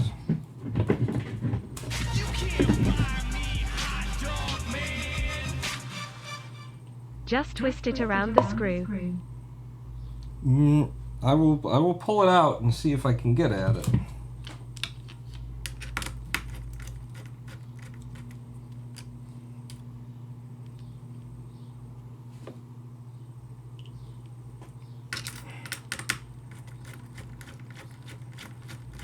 Pull it all the way out again, but it's so many things to hold together, and they've all got a little bit of wire tension now. I'm pulling in one direction and the other, that it wasn't happening for me before, and that hole is so large there.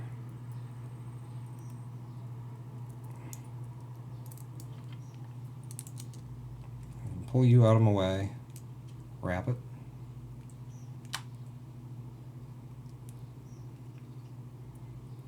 But I don't want the wire sleeve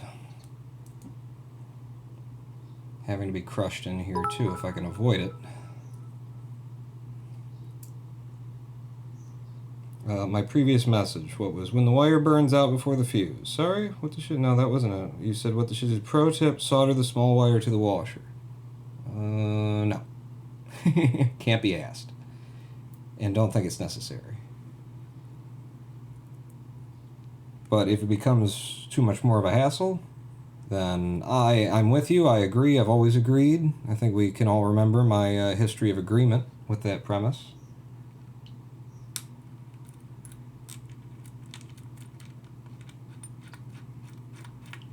We all know that I've always been pro whatever it was that Noah said.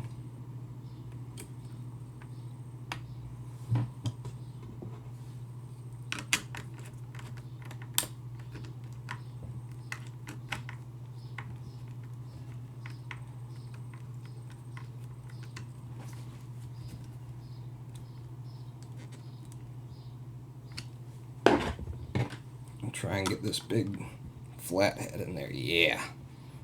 Yeah. Yeah. Boy. Okay.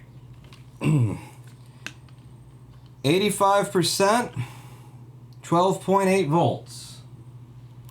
You all see that? 12.8 volts, 82 to 85%. It's definitely going to be a very, you know, get a vague idea kind of a thing. It's a cheap little voltage indicator. Someone working in the industrial electrical engineering field, this kind of hurts to watch. Well, that's what you tuned in for. So I'm just living up to your demands. This is what the people want to see. They want to have the possibility that I will blow a thing up. Very nice. Very nice. So, we're now hooked up to the Renogy. All of our connections are solid and stable. we got the capacity regulator, capacity indicator, voltage meter kicking. I should be able to plug something into this, rather, and run it off of that. What have I got that I could plug in, preferably that's AC? We're going to start with the light. Seems like a good idea, right? Now you guys can't see shit. Huh? You like me now, bitches? This is what you get. All like, oh, it hurts me to watch you screw a fucking nut into a thing. Eat shit. Alright, I'm plugging the lamp into... I was going to show you me plugging it in, but then I realized it's dark. Alright. It's now in there. Lamp is off.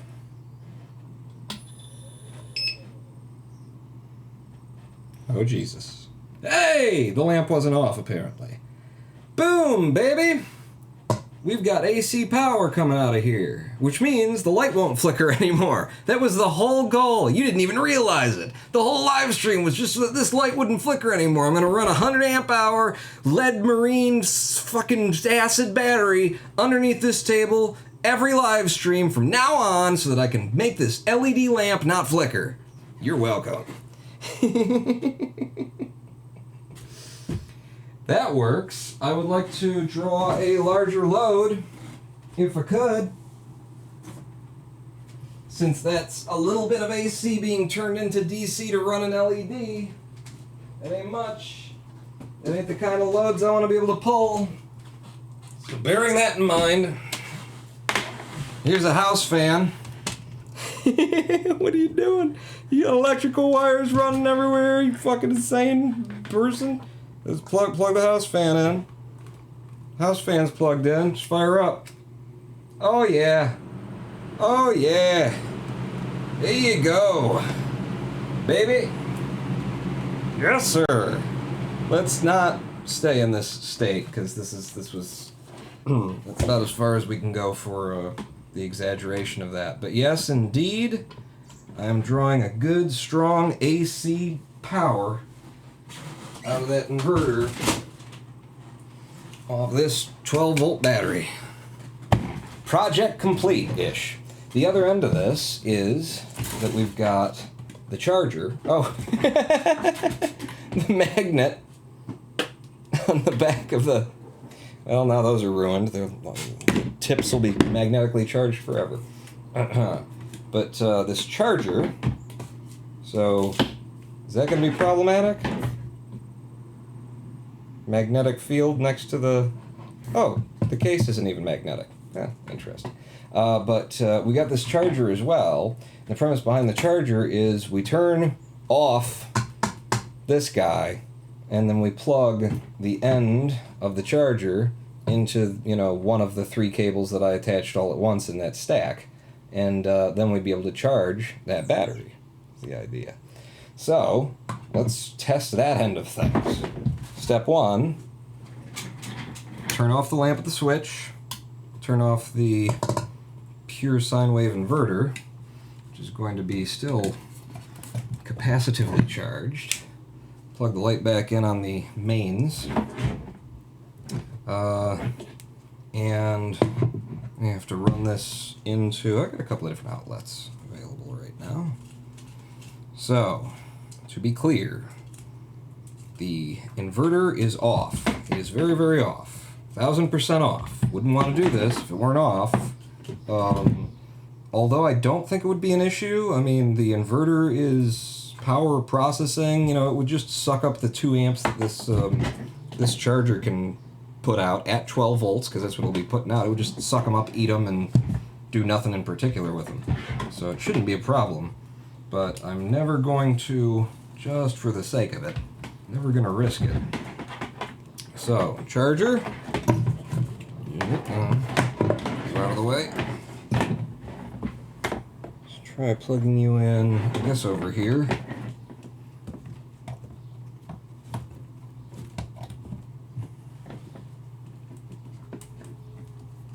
Okay, well, I guess it doesn't even activate until you've got a connection on the other end. So we're showing 12.7 volts, 82% load on the voltage meter there. And this charging lead, I'm now going to plug in.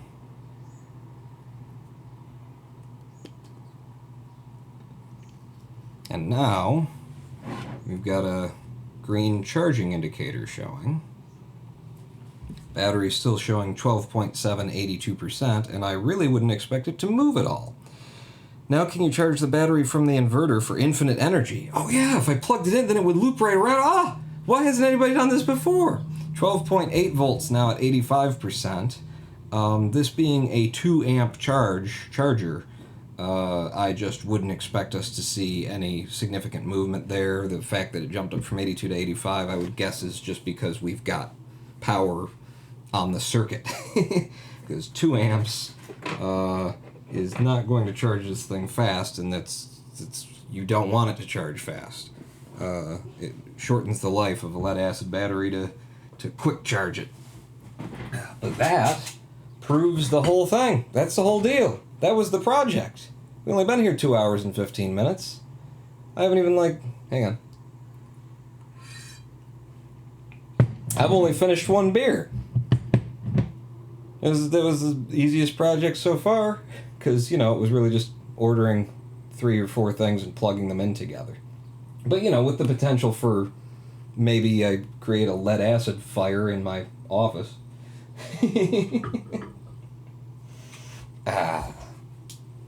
Success. Let's celebrate by opening liquids near all of these electronics with exposed wires and shit. So, let's actually talk about it. The idea behind this is that if I want to run my computer when the power's out, monitor on my computer, I got 2 of them. I would say either of them draw about, just average it to 50 watts. Each individually draws an average of 50 watts. One of them's older and it's a higher brand, but it's an older model and it probably draws 60. The other one might draw 45, something like that. But just say about 50 watts for either monitor.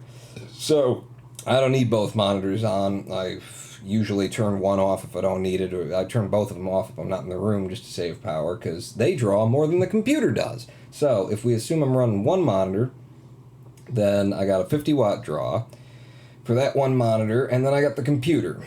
Now starting up the computer, it's the thing's got a power supply in it that's probably, I don't remember what I put in it, 550 or 600 watt, and when you boot it up, it's going to be spinning hard drives, and it's going to be turning on fans, and there's going to be a peak draw of it while it's booting, and then while it's loading the operating system, all that. But once it settles down and you just got some browser windows open and things, the average draw on the PC, I can't even really estimate because it's so low that it is hard to detect on my house's voltage meter that I've got, or my current meter, my draw meter.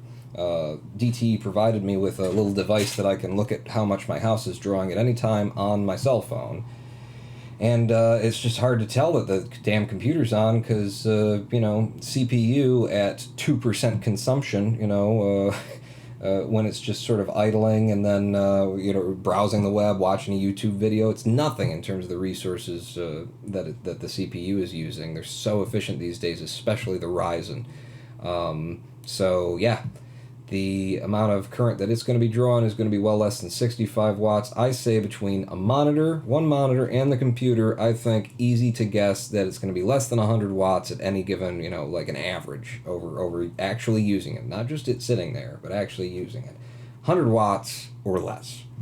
So if that's a 100 watt draw on this inverter that's connected to that battery, the inverter is taking 12 volts out of here and turning it into 110 volts here, which means that for every amp that I want to draw out of here, I basically got to pull 10 amps out of here. So it's 100 amp hour. To make 1 amp, I need 10 amps from here.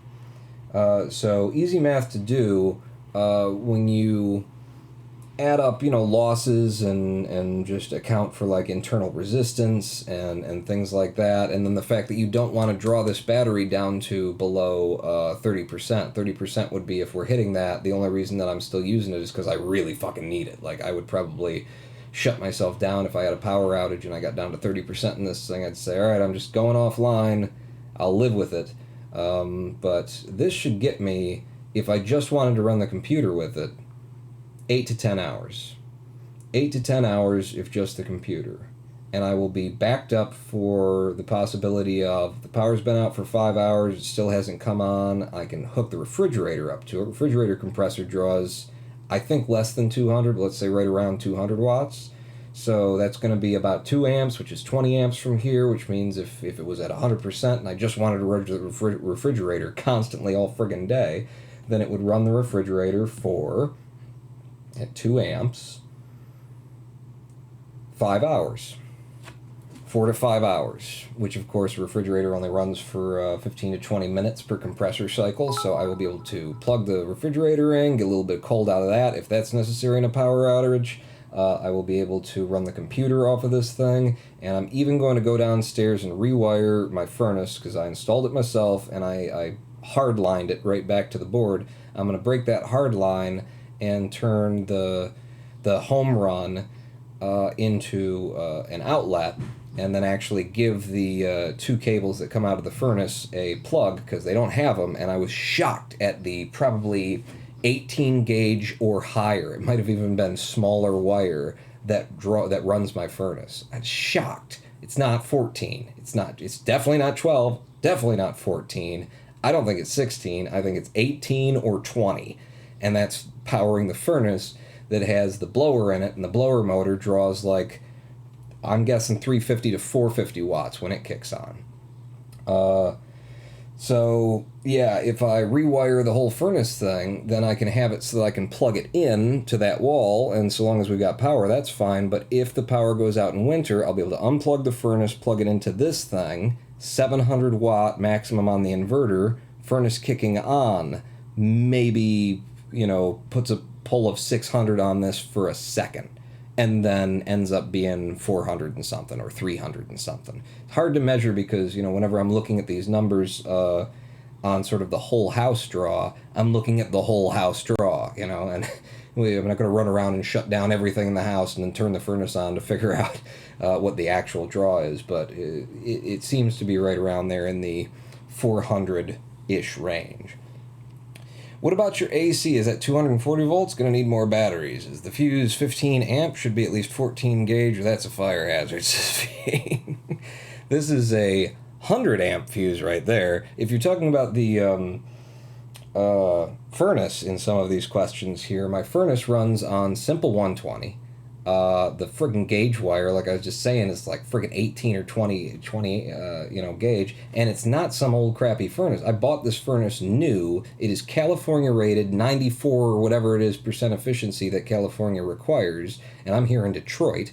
I got it on Dent and Ding special, but yeah, it doesn't need that much power. And I've noticed in certain electronics that I've come in contact with, it really makes me aware of how kind of overdone a lot of American wiring is. How much extra is there in a lot of appliances that genuinely don't need it. I've got this giant fan from the 70s up in my attic right now. It's a huge motherfucker that you can turn, you can tell it to blow out or suck in, and it's... It probably moves like 3,000 cubic feet per minute of air. I got it just like mounted in the window for summer right now. I turn it on, I open the door to the attic, just a little bit of a crack, and you can feel the air start to suck in and change the air in the house from it. And that's another project I'm on, is I'm going to replace that old 70s fan with like an inline duct system. But that fan has the tiniest, thinnest little fucking wires on the cord for it, and I'm thinking like it's an old fan.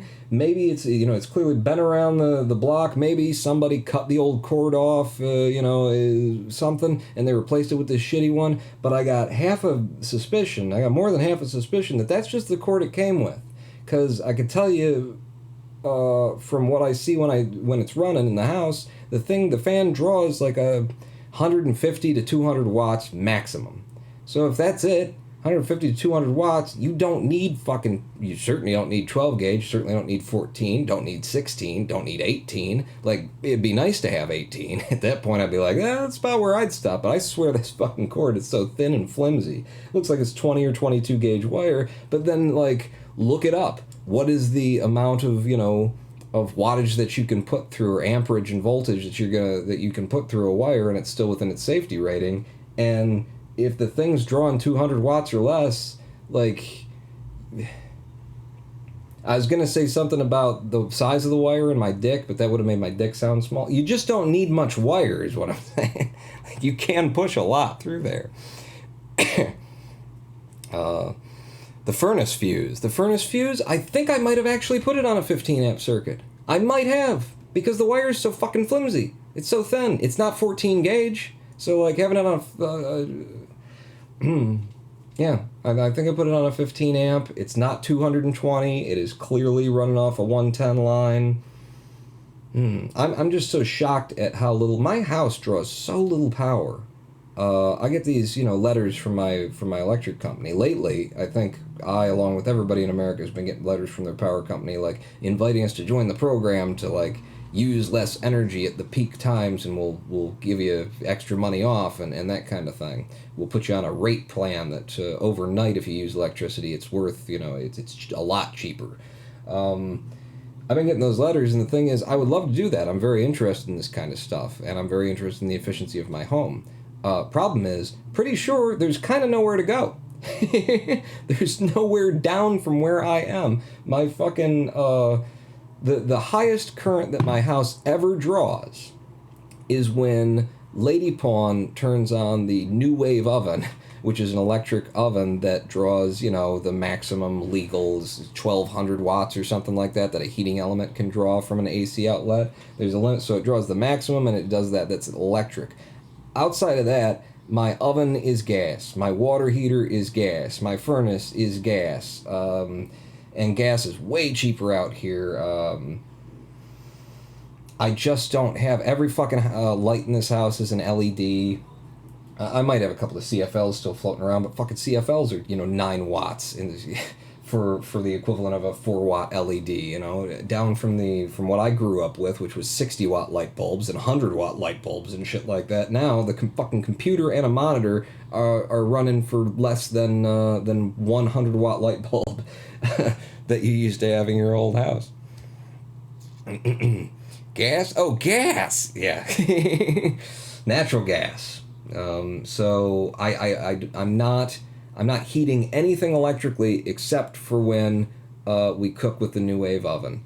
And so it spikes when that thing's on. Other than that, my average draw at any given time in this house is 500 watts or a little bit less. I would say it averages right about 500 watts. And that has been this summer with that fucking big fan I was just talking about, that big old fan from the 70s, 3500 CFM or something. It's very strong. Running pretty much all the time at this point. Because I realized that if, when it's on during the day when it's hot, then I close the attic door, and it at least, like, vents the hot air out of it circulates air through the attic, cooling the attic, which will keep the rest of the house cooler. When it cools off at the end of the day, I crack the attic door by, like, 3 or 4 inches, and then you start to feel the volume of air get sucked from up in the house. Then you get the windows open, and it sucks the cool air in at the end of the day and replaces all the hot air, pushes all that out. That thing has been running basically 24/7 at this point. I put it on it's got a thermostat built in. Really fucking solid, old 70s fucking build. I put the thermostat on a, certain level where it would be on most of the time. It has to get really cool for summer for it to kick off. And even with that, my house is just drawing 500 watts at any given time or less. Sometimes a little bit more.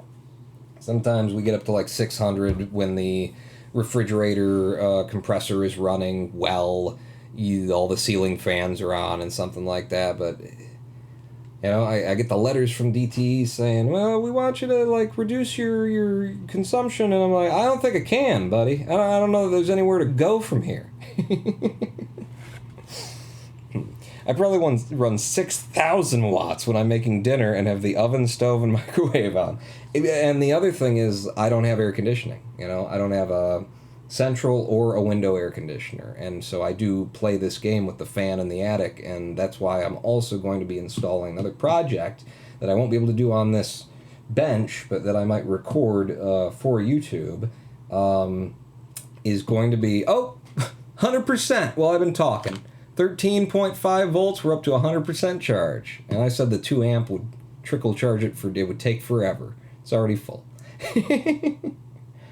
The other project that I'm getting into, I got what amounts to like $300 worth of an 8-inch inline duct fan that I think that fan alone is like $180 or something like that. It looks like a goddamn jet turbine engine that's going to be mounted into the attic. And then I got 25 feet of 8-inch flex tubing that's going to run from the attic down into the bathroom where there's a cupboard space. There's just an empty space above where the shower is, where it's 1929 this house was built, so it's like got a tiled archway to the roof of the shower, and above it is just an empty space. So inline fan up in the attic in the eaves, because it's an open attic. I got a big attic. It's living space up there is what it could be if I finished it. But I'm going to dump it straight into the eaves behind the drywall that that defines where it could actually be living space, and then flex tube above the shower, through the cupboard that's next to the shower, through the No, it does. It goes then through the front closet, because they're all like part of this one wall. The way these houses were built back in the day, there's just like one supporting wall down the middle, and then there's, basically they just drew them in sixths. So this thing, they come down, go through all of those things where it's all completely open already in the first place. I got to cut like one hole in the attic to get into the floor, and then that space, maybe one more hole before I'm cutting the finish hole where the vent is going to go. Vent, flex tube, 8-inch inline duct. It's got a, one of those, whatever they are, they're pressure loaded so that it's a back plate, back flow plate, so that, when there's negative pressure, it will close and not push hot air down through it, that kind of thing. But it's $300, 4 pieces, and the way that big ass fan that I've been talking about, 70s fan, has been working in the window, mounted unthoughtfully, just put up there. I expect this 8-inch thing, which will run at about 120 watts instead of 180 to 220 that the bigger fan runs at. I expect that to do a much better job and change the air in this house a lot quicker and more times over the course of the night. So I might be videotaping, recording that, and then editing that down to a video for YouTube in the future as well. I don't know what he's doing, but I can tell it rules. Hello, a guy called Pie. Well, actually, what I'm doing is kind of wrapping up, because we did the project here. I got other projects to do. But having a success on a project like this in 2.5 hours, you got to walk away. You can't keep looking for the bottom of the crypto market, because it's going to come back up on you. You're not going to notice it. You can't keep waiting for it to go high. You got to sell. You got to sell when it gets high. It starts to turn down. You got to look at it and go, oh, no, I'm out. I'm taking my money. So, the metaphor of we succeeded in this project. And I'm going to call it there, and then we'll do another project another day. I got lots of little things to repair around here, and I've got more speakers out of those audio exciters to be built for my dad. Wow, that thing's warm. Wow, is that thing warm. Yes, sir, that's warm. You're going to cool down, right? Because the battery's charged, so just like, are you just gonna sit there like acting like a big fucking resistor and drawing current for no reason? You know, are you processing 12 volts, 2 amps from the wall at all times, even when you don't have anything to charge? Is that how we do this? It might actually be designed for that, because these are, you know, meant to be hung outdoors next to your boat at the dock in order to keep your marine battery charged. So it might actually be designed to stay a little bit warm. Maybe it's using a thermistor of some kind or something like that, so that if, you know, there's snow and that kind of thing, it will melt itself free of some of it. I don't know, but that's very hot to the touch for something that shouldn't be doing anything right now, because since I started talking, we've gotten to 100% charge, 13.5 volts. Your meter is going to show the charging voltage. Yeah, it might not actually be full here. So now that it's all put together, I'm gonna, like, you know, move it to wherever it is I'm gonna keep it. I think it's gonna be over underneath my computer, because that's where I intend to use it, and I've got a little space behind the computer itself where I've got it there, so I'm just gonna, like, tuck it all back there, and then I might even drill some holes in the floors that go down to the basement so that I could easily run an extension cable down to the furnace if it comes to that in winter. But one way or another, ladies and gentlemen, boys and girls, that does bring us to the end of the live stream. Thank you so much for joining me here today for this successful something and the other, ba-dip-a-doop-a-doop-a-doop-a-doop-a-doop.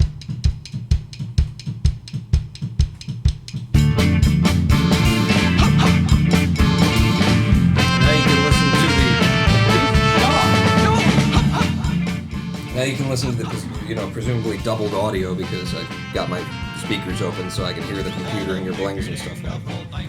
I'm waiting for the YouTube video how I burned my house down in a couple weeks. Okay. I mean, no big loss. I bought the place for $2,500. Your meter is going to... Wait. A reasonable stream length? Yes. Right? That's why I want to get out. Well, it's still kind of reasonable. 2.5 hours? Holy shit. Started a project, finished the project, wrapped it up. If I keep talking, we're going to be here. I need to stop. I need to shut the fuck up. I'll see you next time. Bye now.